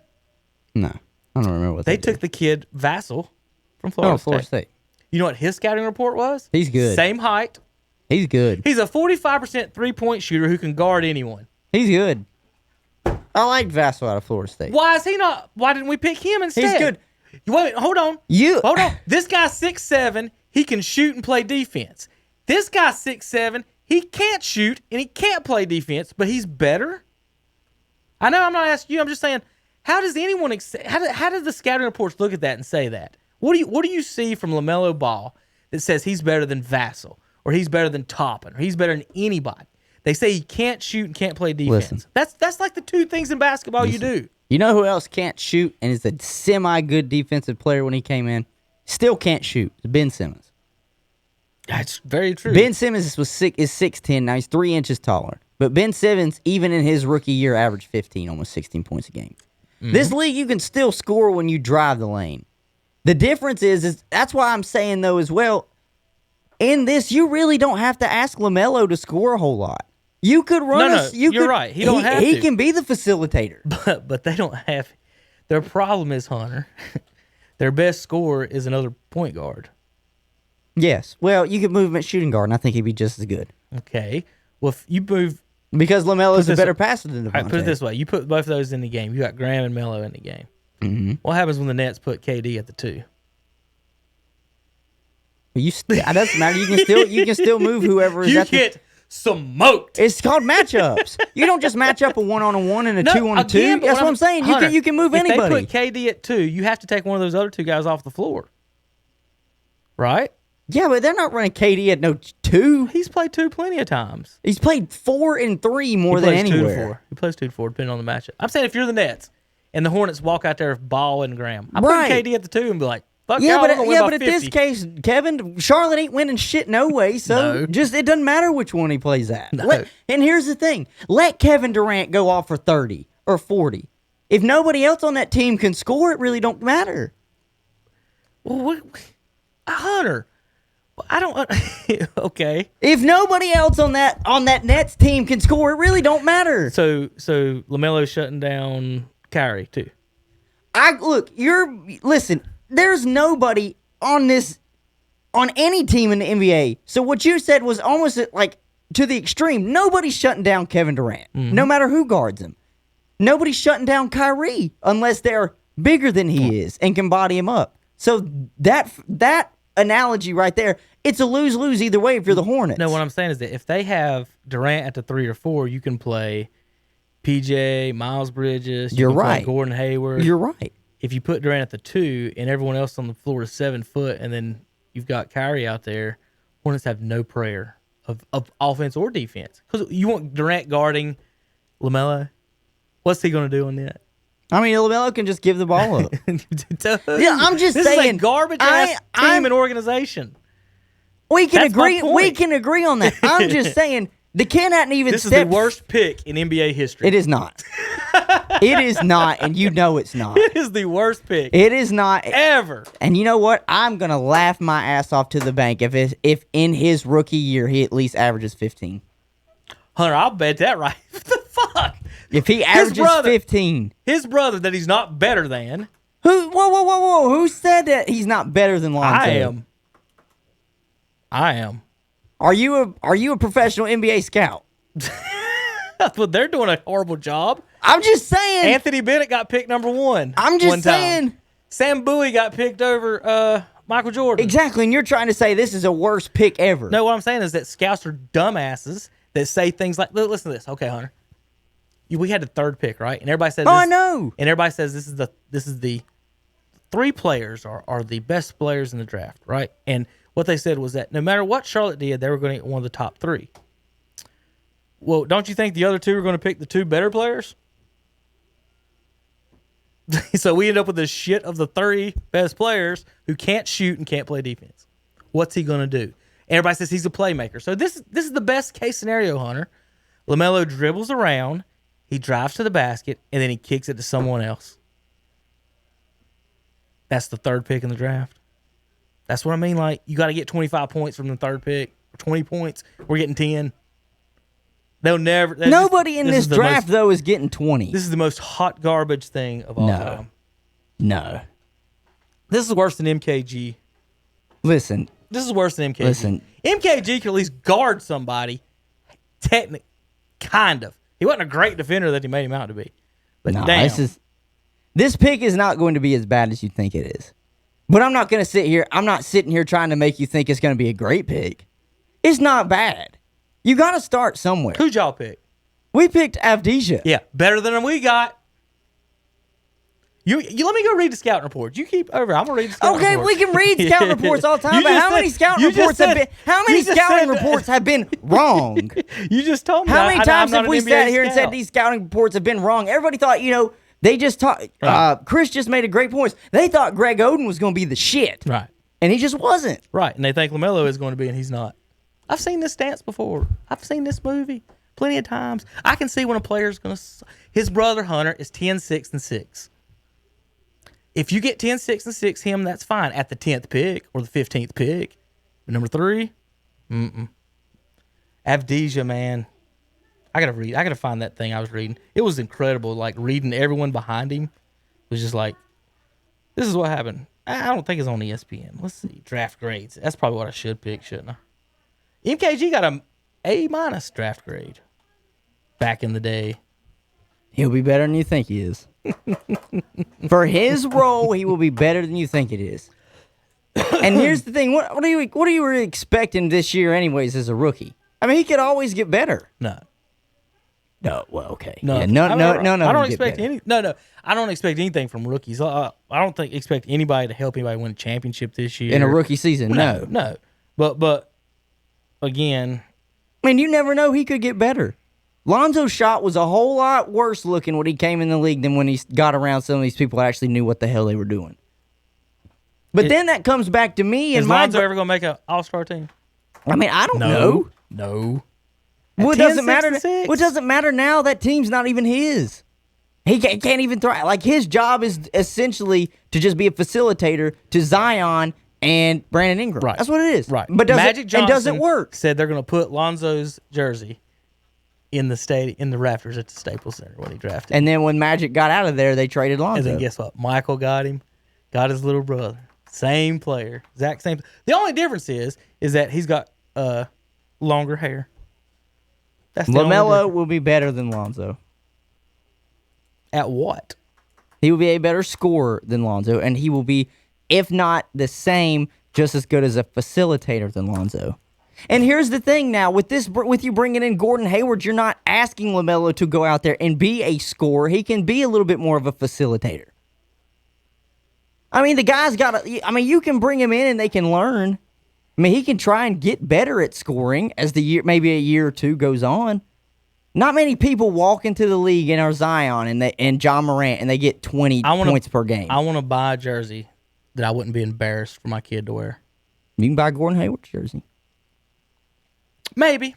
You can buy Devontae Graham's jersey. I like Devontae Graham. He was a guy that stayed 3 to 4 years in college and came out and worked his way up through the G League and got it. I'm not saying I don't like Graham. I do like Graham. He's good value. See, that's great value. My baby Hunter, cousin has in the second round. Yeah. Devontae Graham in his second year, was it first year? Averaged 19 and 8. Oh yeah, and he should have So won are we most getting improved. that from the number 3 pick this year? What, this year? 19 and 8. Are we getting 19 and 8 as a rookie? I don't know. Graham did. Not in his second year, or not in his first year. He was in the G League. Well, his first year in the NBA. His first year, yes, in the NBA. He went 19 and 8. Will we get that from our number 3 pick? Yes or no? No, but you might get 12 and 10. We can pick in the second round a guy that gets 19 and 8, but we can't do it with the 3 pick. That's what I want. I want 19 and 8. Well, Kevin, I don't know if he could because he has to go through this whole off season of workouts. Actually, it's a shorter off season, so he's just going to be thrown in there. It's just going to be so different for all these rookies. Not everybody just walks in the league as a Zion or Ja last year and average 20 plus. All of his highlights this year will be, I would say 90% of LaMelo's highlights will be alley-oops to Miles Bridges. And that's it. That'd be fun Hey, to guys, watch. we're going to go to the game. I'm going to take my kids, my cousins. Y'all want to go see LaMelo play? He's going to throw a heck of a pass in the third quarter to Miles Bridges. We're going to spend 2 hours at a ball game. Hey, we're going to buy tickets. Lob $100 City, bucks Lob City just so made we its can way see to Lob City just made its way to the LaMelo East Coast. ball. That is what the Clippers were. Lob City You know from what I Chris hope? Paul to Blake Griffin and DeAndre Jordan. You know what I hope? This is my dream, Hunter. You ready? I hope LaMelo Ball goes out there and plays great this year and averages 15. He didn't average 15 in Australia. How's he going to do it in the NBA? Explain that. Please explain that to me. Against grown-ass men in Australia who can't jump higher than 12 inches, he couldn't get 15 He's points gonna a get game, and he averaged 26 from 3. But in the NBA, where they play real defense and have, like, long people who can move, he's going to double up his stats on those Yeah, guys. he'll do it. Give him a shot. Here's my dream scenario. You ready? Michael, first day of practice. Calls him in. You and me, son, one-on-one. Michael beats him 11-1 and says, that was for your fucking daddy. I'm trading you to Sacramento right now. Get the hell out of here. Peace! No, that ain't going to happen. Perfect scenario. Michael gets his revenge because he would smoke LaMelo Ball right now, man, one-on-one. 55 years old would smoke LaMelo. No. If you get beat by your owner at basketball, you shouldn't be drafted. LaMelo couldn't beat him. Not right now. Maybe in 5 years. Not right now. No. That's the whole point. Like, we don't give these No. guys any time to try and develop. A 19-year-old number 3 pick should be able to beat a 55-year-old man. That's just all A I'm saying. 55-year-old man. I'm not all 55-year-old men are Michael fucking Jordan. That's true. That's But what I'm saying. But if you're the third pick in the draft, Hunter, at 19 years old, maybe you should be able to beat a 55-year-old. Michael Jordan was beating a guy even in his 40s. Right. So, like, he probably can beat That's what I'm saying. half By the now, he people on shouldn't that be able to team. beat That's what I'm saying. He could probably still beat anybody on that team. One-on-one. Probably even No. Devontae. Nah. He probably couldn't beat Gordon. He couldn't stay in front. Yeah, he can beat Gordon. He couldn't stay in front of. He would have. I tell you who he'd have trouble with: Miles Bridges and Devontae. Well, Miles' athleticism is ridiculous, and Devontae would just spot up shoot him. Like it don't matter. Because this is what he'd do to Gordon. He would just back him in and do fadeaways on him all day. He can guard Gordon probably. I don't think he can stay in front At of 55, right now. Yeah, Gordon's got a broke leg. he ain't hurt. Well, Jordan ain't either. Like, Who's Hayward going by, Hunter? In fact, Hayward might not even get the ball if he lets Jordan score. First, you play make it, take it. Do they play make it, take it when you go one-on-one? depends. All right, I was trying to find my damn grades because I wanted to read you the scouting things are just funny, just reading down who did what to match up for. And we had it Saturday, and I'm trying to find it, but I can't. Other new NBA news and notes besides the hot garbage that is the Charlotte Hornets. You had Holiday ends up in Milwaukee, Bledsoe and Steven Adams in New Orleans. Now they've got Bledsoe. What about them, Hunter? Are they a playoff team now? What makes New Orleans a playoff team is how Zion comes out next year. And what I mean by that is really it's his weight and his health. I mean, he was on and off last year with some sort of knee injury. They said a lot of it might have had to do with his weight. I know he kind of got nicked in it. It's like he just got bumped into it, and it just really messed it up.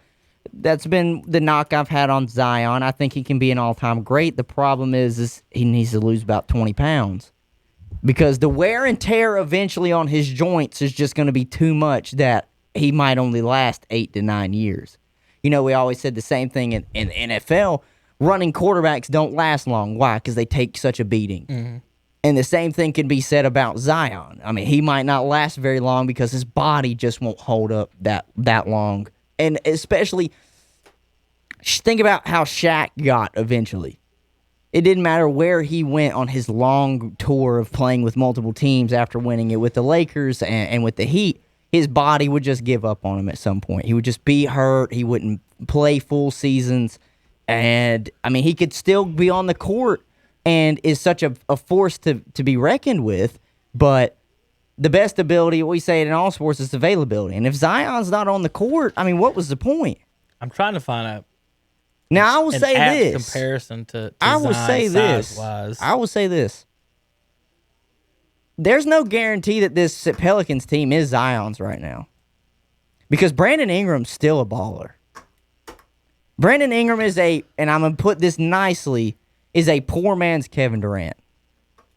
He can score at will. He's tall. He's lanky. The only thing he's lacking is maybe his defense and the consistency of scoring that Kevin Durant does. But he can still go out there and get you 34 on any night.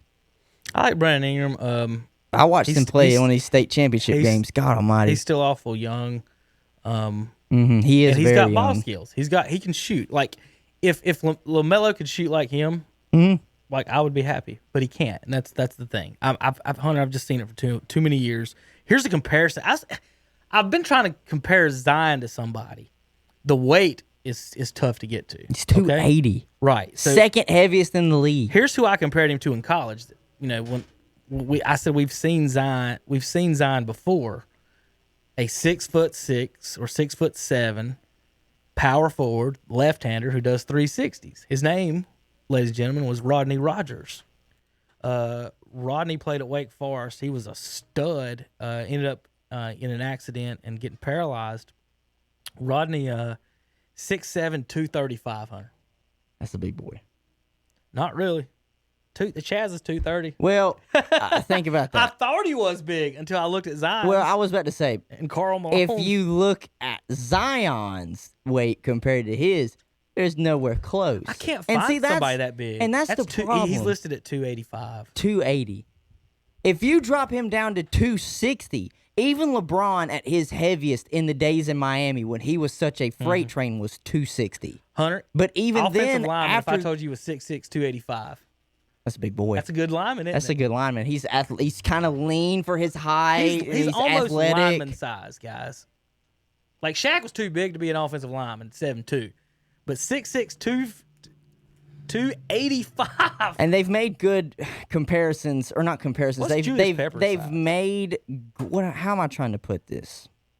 His play style is what can really lead to some injuries for his size. Right, exactly. He's so explosive and he attacks the basket all the time. And him using that much force, everybody's talking about it. And I have to just reiterate it because you can just see it. It's agreeable. How much force is it going to take on his joints to get 285 pounds up Again, consistently?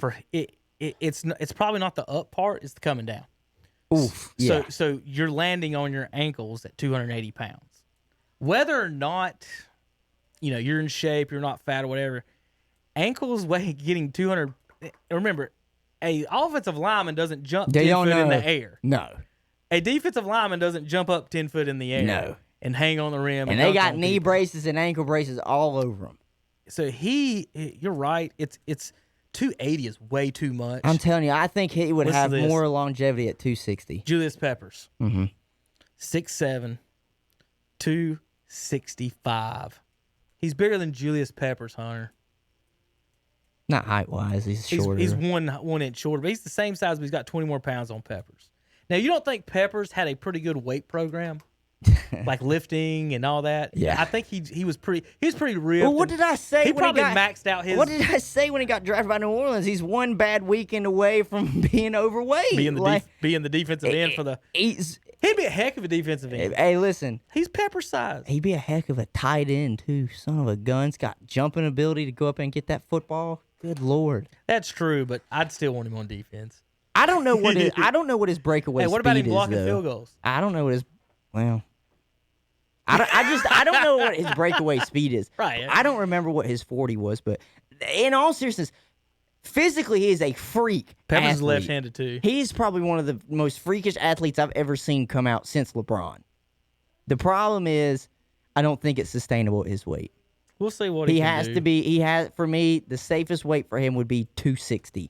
270 for me would still be pushing it. So Karl Malone was 6'9", 260. 250. Zion is 6'6", 280. 3 inches shorter and 30 pounds more. Now, you can argue about whether it's muscle or not, but damn, Karl Malone was ripped. Listen, I don't care. I don't care if it's muscle or fat. That's Right, still that's a lot of heavy. weight. That's still heavy. If you do, let's just do this. Ideal How high could he jump, Hunter, if he weighed 250? weight at 6'6". But you know what I mean? An ideal weight for 6'6". This is if you are a male. This is from bannerhealth.com. Yeah. Is anywhere between the skinniest Probably would be 230. 193 to 235. Yeah. He is 6'6" and is 50 pounds heavier. 50 pounds. And everybody can argue, yeah, muscle weighs more than fat. You're 110% correct. But damn, if your joints aren't made to hold that kind of weight, He's got I mean, plenty. come on. He's got plenty of baby fat. Yeah, he's still got that young Barkley You can body. see him. You can see it in him. If he was, that's what I'm saying. If he could lose at least 15, it doesn't even have to be the full 20. If he could lose 15 more pounds, I would go ahead and add another 2 to 3 years onto his NBA expected career. Yeah, you're right on the weight. I think there's He'll have feet problems. There's an ACL, ankle, or probably a broken foot, like the bottom of your foot. Those bones, those get broke a lot on the weight-bearing guys. Like landing again, like he jumps higher than I ever could, and he weighs 125 pounds more than me. It's all based on 110 him. pounds more. Seriously, and it is all based on him whether or not I think the Pelicans are a playoff team. He has to keep that weight, and he cannot become injury-prone. You just can't. You can't. I mean, even Tyreek Evans, when he came in the league, was a freak athlete. He was nowhere near that size, but injuries and inconsistent play, that just is what kept him out. Give me your Eastern and Western Conference Finals right now. Right now, oh man, I still think the Bucks are the best team in the East. I'm trying to think if Miami really added somebody, because it's hard for me to say that, they wouldn't make it back. Boston is going to be intriguing to watch. So if you had to ask me right now, I think I would say Milwaukee and Boston. I think the Raptors lost too much. They lost Marc Gasol, and they also lost Serge Ibaka. He's not there anymore. So to me, those are two really key defensive players, and they lost both of them. So to me, it's going to be Boston and Milwaukee. And this is just based off of what we've seen in free agency. And in the West, I hate to say it, but damn, I have the Lakers. Where did Ibaka go? Ibaka signed with the Clippers. Oh, okay. Yeah, he signed with the Clippers. But I will say this, a team to watch in the East, you are going to hate to hear me say this, but it will be the 76ers. The Hornets. You just told me LaMelo. No, I think the Hornets will fight for an 8 spot. Seriously, I think they will. It will be the 76ers, and it is because not that they signed Dwight Howard. That's just going to be an extra. I don't know and see, that makes me question what they're going to do with Joel and Ben, whether they just keep them. But it's the fact that they have brought in shooters. They brought in Danny Green. They brought in another shooter. I can't think of off the top of my head. I think his last name was Richardson. They're bringing in shooters, which is what made them really good a few years ago, to have shooters around them. So I would watch them. But so in the East, I would have Boston and Milwaukee right now. In the West, Lakers, and I don't want to be that guy that goes Lakers Clippers because it didn't happen last year and I want to see it, but We got months to talk about this, Hunter. So I mean, this is you've took way longer than I thought it was going to take. Just name 2 teams. I'll just do Lakers Clippers. That's fine. All right, you got in the finals. Lakers Bucks. Probably Lakers right. Bucks. Captain Chalk next to me. I can't help it. I'm writing down what I want, and I'm going to stand by it for the whole year. Nets Nuggets. That would make me the happiest finals viewer of all time. I've watched so many finals where I hate one team or another, and Now I you had to want pull one somebody. where you got And if those both of 2 them. teams play each other, I'll be in my happy little clam, eating popcorn, enjoying the finals for once. It's been a while. I enjoy the finals. Yeah, I didn't. You didn't even have the Nets in your top 3. No, I just don't know. What do you mean I didn't have them in my top 3? I think they'll be top 3. No, you said Boston and Milwaukee were going to be in your Eastern Conference Finals, and you said maybe Philly. No, I said the team to watch for is Philly. Right. I didn't say that they'd be 3rd. Okay, so Nets. The third? Nets would probably be 3rd. Them or Toronto, because Toronto seems to always be able to compete. I don't know, because the problem is There is no Toronto.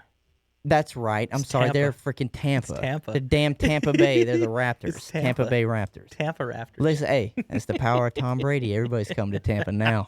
I guess. Everybody's coming to Tampa. Players and teams. That's fun. And watch the Rays leave. That'd be hilarious. So, a couple other questions before we get off here. How Yes. about, and this was what I said Saturday. I'm sticking by this. Mm-hmm. We talked about LaMelo. I know I'm going to make you mad even more with this one. If I was the Hornets, besides playing LaMelo one-on-one and then trading him and just being the number one story in the world, what they should do, seriously, call Golden State and offer LaMelo the next 2 first-round picks for Steph. Would Golden State consider it? Probably not. Probably not. Let me put you. Let's say Hunter is the GM of the Golden State Warriors. And I say, Hunter, you got Steph Curry. He's, 32 years old, something like that, 30 years old. He's got some ankle issues. He's a small point guard. Your shooting guards, next time he plays will be first time he plays a full season in 4 years, about. Last year, with the ACL, then this year, the 60 games, the whatever that was, then now the ACL or Achilles. So it's going to be 4 years. So how old are the Warriors going to commit to that group? Because think about it. Hunter, I can give you LaMelo now. So there's your point guard. You got Wiggins.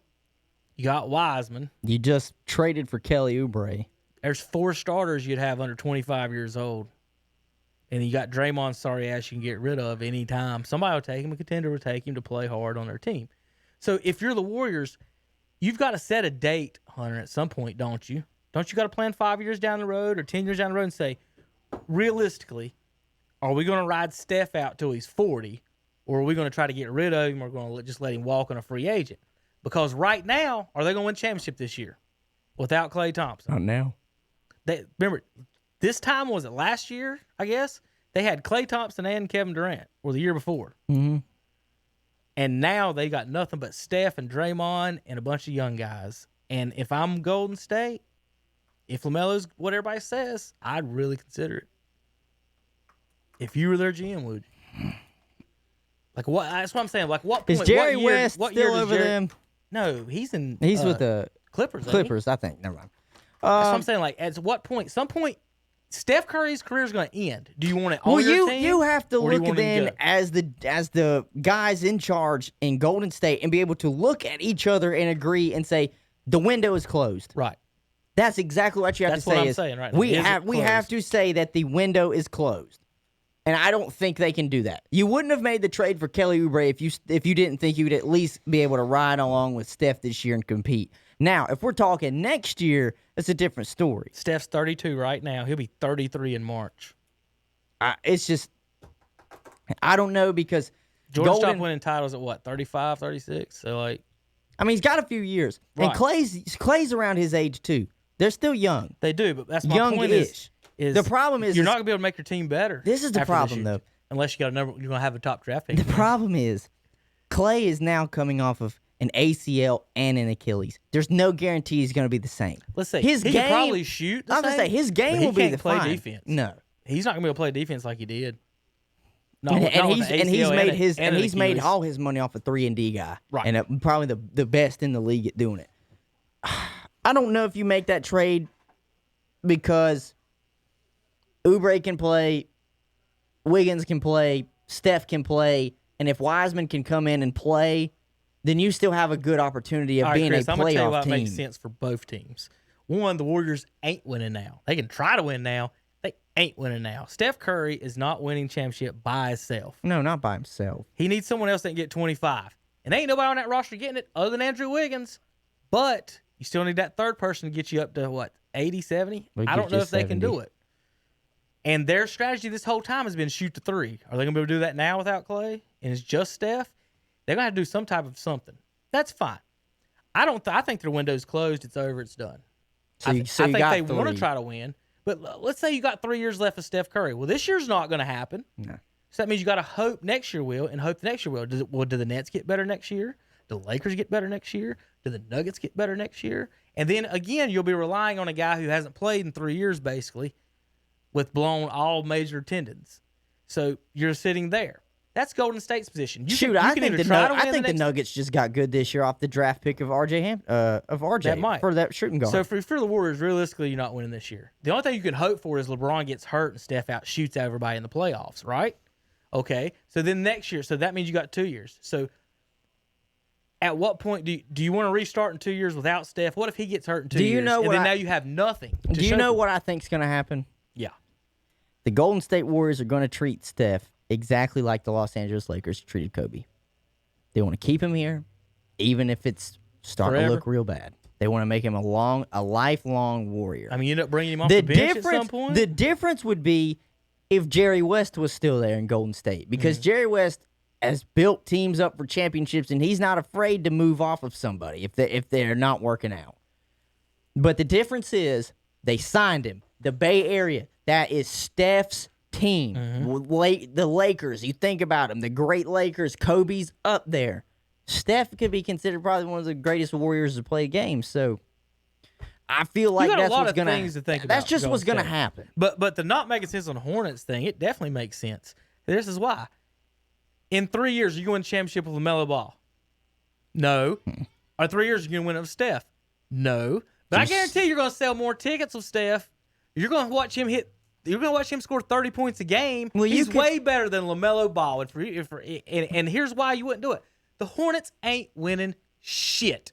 Now, 5 years, whenever. They ain't winning. So when we compare, we talk about, well, Lakers fans, well, I wouldn't do that, or Bucks or Warriors, well, I wouldn't do that. But you can't apply it to the Hornets, like with the Hayward thing. If you're the Hornets, all I hear is, well, LaMelo's a playmaker. He's going to put butts in the seats. Okay. Steph's a playmaker. He's going to put more butts in the seats, and he's going to hit jump shots for the next 3 years. I just don't. If in 3 years or 4 years, Hunter, you haven't won a fucking playoff game, you should have made the move. Because what did it matter? What did it matter in the end? That you sold some hot dogs? That Michael, sold some extra Air Jordans?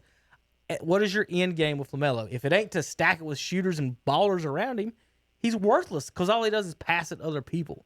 Same thing with Lonzo. You put Lonzo on the Hawks or whatever sorry team, if you don't have anybody to pass it to, what would Lonzo's stats be in Charlotte?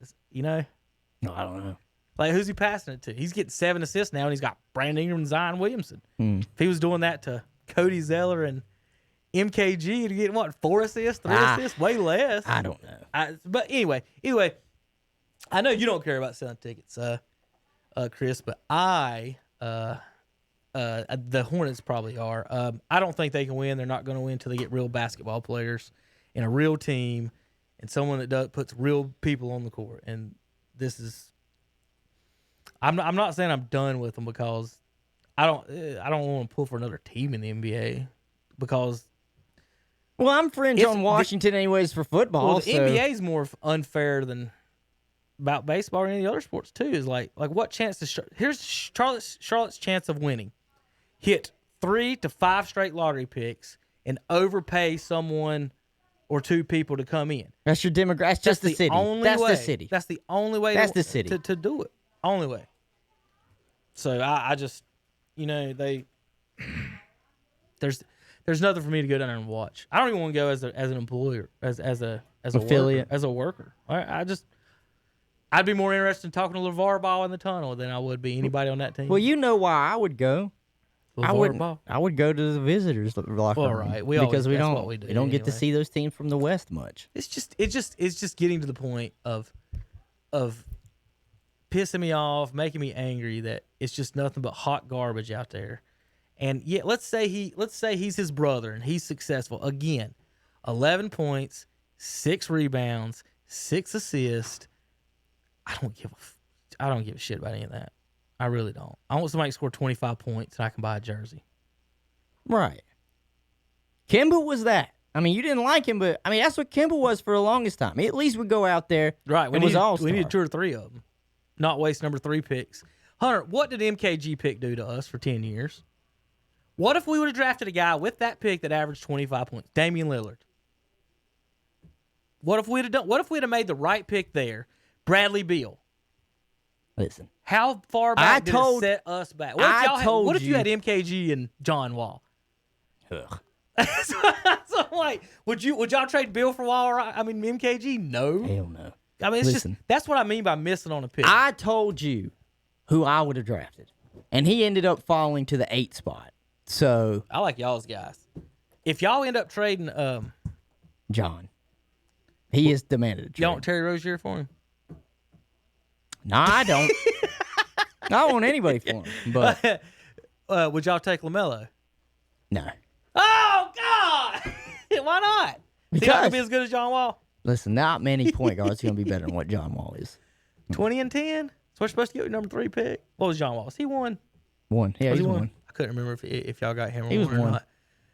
So y'all don't want. So who you got to take somebody? He's getting traded. No, for. we're keeping him. He gonna sit his sorry ass Y'all there. got Rui, Bradley Beal, and Avdija, and this dude wants out of there. I don't understand. Like that's a point guard's dream right there. Like LaMelo there would work better than in Charlotte, and He Wall would. in Charlotte would be better than LaMelo. 'Cause Probably. when he's scoring, fuck's he gonna do? Throw alley up to himself? Maybe. I mean, I'm just trying to figure out the strategy here. Okay, whatever this Hornet strategy is, we got 3 point guards, no shooting guards. No. That's Do where we, you would make do we a have trade. any small forwards? Gordon Hayward is a small forward. Okay, And P.J. Washington Bridges. and Miles Bridges, they can play the 3 of the 4. okay. Besides Gordon Hayward, no. Here's what me and Andre was talking about the other day. If MKG and LaMelo walked into the Cherryville High School gym against me and Andre, we'd be favored to win the shooting contest. You can say whatever you want about their potential, their height, whatever they want, but honest to God, Hunter, we would dust those two in a shooting contest. And Andre can shoot. I'm not just tapping. I'm just saying about me. Andre can shoot. Like, dude can shoot. I can shoot too, but damn, like, it's 10-foot goal, same rim, same ball height. Yeah. Those two cannot shoot. No. No. They can't. No, they can't. Right now. How do you have 2 sons picked top 3 and neither one of them can shoot a fucking basketball? Not matter. only They can get neither one of them money. shoot them, they have the worst form ever. It's not even okay form, Hunter. It's like it's a form to where you see it as a 6th grade coach. You're like, dude. But the problem is, who was their coach? LeVar. Dad. Now he did a great job getting them there, but at some point, like, you can't have them shoot from the chest. Or on Lonzo was shooting on this side of his head as a right-handed shooter. Like, hey guy, watch this. Watch that elbow. See, that's supposed to be straight up right there, not sideways. So yeah. So Wizards, what do you want for Wall, Hunter? Before we get out of here, what you got to get it. I'm with not him. taking nothing. Who would be available for a John Wall trade? I don't know. If we Kemba? if we were going to trade, I don't want to score because I've already got scoring now everywhere. What about Kemba? I would want a facilitator who can at least get me 10 to 12 on points. Because the problem is I'm giving up possibly 10 to 12 on assists. Like, John Wall can go out there and get me a double-double easily. He does great. Easily. He does. I like what he does. He's like a. I talked to my buddy the other day, and he said no, and he told me this. You might disagree. He said, no shit, Hunter. I would, because the talks were Russ Westbrook for John Wall. He said, I would keep John over Russ. I'm glad you said that word because that's the word I was about to say. Those two players are almost the exact same player to me, other than the fact Russell Westbrook's got way more dog in him. I told you what I saw. I saw John Wall at these programs trying to look pretty. Russell Westbrook ain't trying to look pretty. Mm-hmm. And there's a difference between that's the Michael, the LeBron, the Kobe, and the Vince, or the Kobe and the teammate. Those are those arguments where somebody's got a little more dog in them. Mm-hmm. But if they'll take, if he's wants to leave, Hunter, you'll get Russell Westbrook. You got to take it. Same thing with Kemba. You got to take it. We'll see. I don't want him to go, but we'll see. I'm trying to find you a team for him real quick. No. Somebody who in there, Rondo might have been a good trade at that point if they could have done that. But I'm just trying to figure out where does Wall want to be? Like, what does he want? It's just weird. All right, real quick, let me read you a couple of scouting things. Improvement areas for Anthony Edwards. Still learning how to play on both ends. Decision making is a work in progress. Tends to settle for contested jumpers. And the fact that he came out and said he likes football more than basketball. Undisciplined defender who isn't always engaged. Motor intensity fluctuates. but shoot, let's see, strengths, powerful guard with elite length and explosiveness, tough to contain, 3-level scorer, made 42 pull-up jumpers in 32 games. He can splash the pull-up three. Let's go down to LaMelo. Now, see how I just want you to listen and see how broad and vague the descriptions are of LaMelo's game. Right. He has elite size for a point guard at 6'7". We know that. Controls the game from his unique vantage point with impressive creativity, flair, poise, and instincts. Nice. What? Poise. Is that how you figure out war? What is that? What kind of scout report is that? Gifted ball handler. Okay. Another thing you can't measure. Mm-hmm. Who plays at different speeds that you can't measure and can make every pass with either hand, which is good. I'll give you. You can throw a pass for Miles Bridges to Brickett with either hand. Makes good outlet passes. There you go. Kick it. What number 2-3 pick? Hey, he makes good outlet passes. Besides Kevin Love. God. Has a chance to be an adequate defender. Not even a good one. Adequate. Due to his combination. This is what's funny about this sentence, Hunter. He has a chance to be an adequate defender on the combination of his terrific size, quick feet, and instincts. So if he's got terrific size, quick feet, and instincts, why can't he be an elite defender? I don't know. Adequate. Well, defense is all about the effort you want to give. Exactly. Here's his improvement areas. Has struggled to score efficiently throughout his career. Shot just 46% from 2 and 25% from 3. Shoots jumpers with unorthodox mechanics, including a two-handed release while kicking out his legs. The touch he shows on floaters and a career 82 free throw percentage leaves room for optimism. I like 82 point. I like the free throws. I'm going to say that, Hunter. See, I said something good. There you go. I like his free throws. But floaters over Australian guys are a little bit different than floaters over NBA centers, don't you think? Well, maybe. Besides, was it Bogut? Was he the one from Australia? I think he was, yeah. Lacks a degree of high-end explosiveness. Creating offense from a standstill and beating opponents off the dribble. Doesn't have strength to finish, and when he does create around the basket. Relies a lot on tough floaters and other difficult attempts inside the arc. He's an indifferent defender for much of his career. Reverts back to that frequently, especially off the ball. Struggles to get over screens due to his lack of strength. Is maligned at many times for his work ethic and level of focus. So there's his scouting report. Take it with it for what you want. Now let me read you Devin Vassal's. This is the last thing before we get out of here.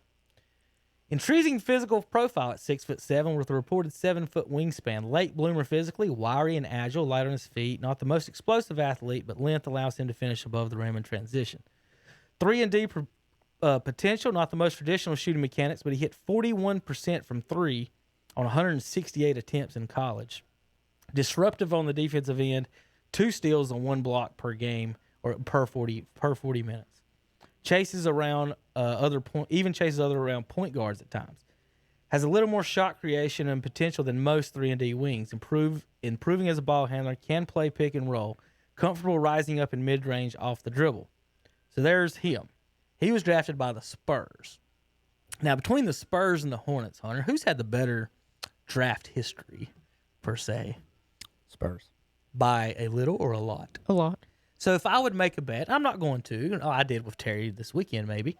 If I made a bet with Terry and said, I'll bet you guys that Vassell has a better career than Ball, would that be overstating it? No. Okay. I think it'd be just right. 2 things, because the Hornets and the Spurs. Mm. Like I said, Ball on Celtics might be a good matchup. Ball on the Hornets, we ain't got nobody.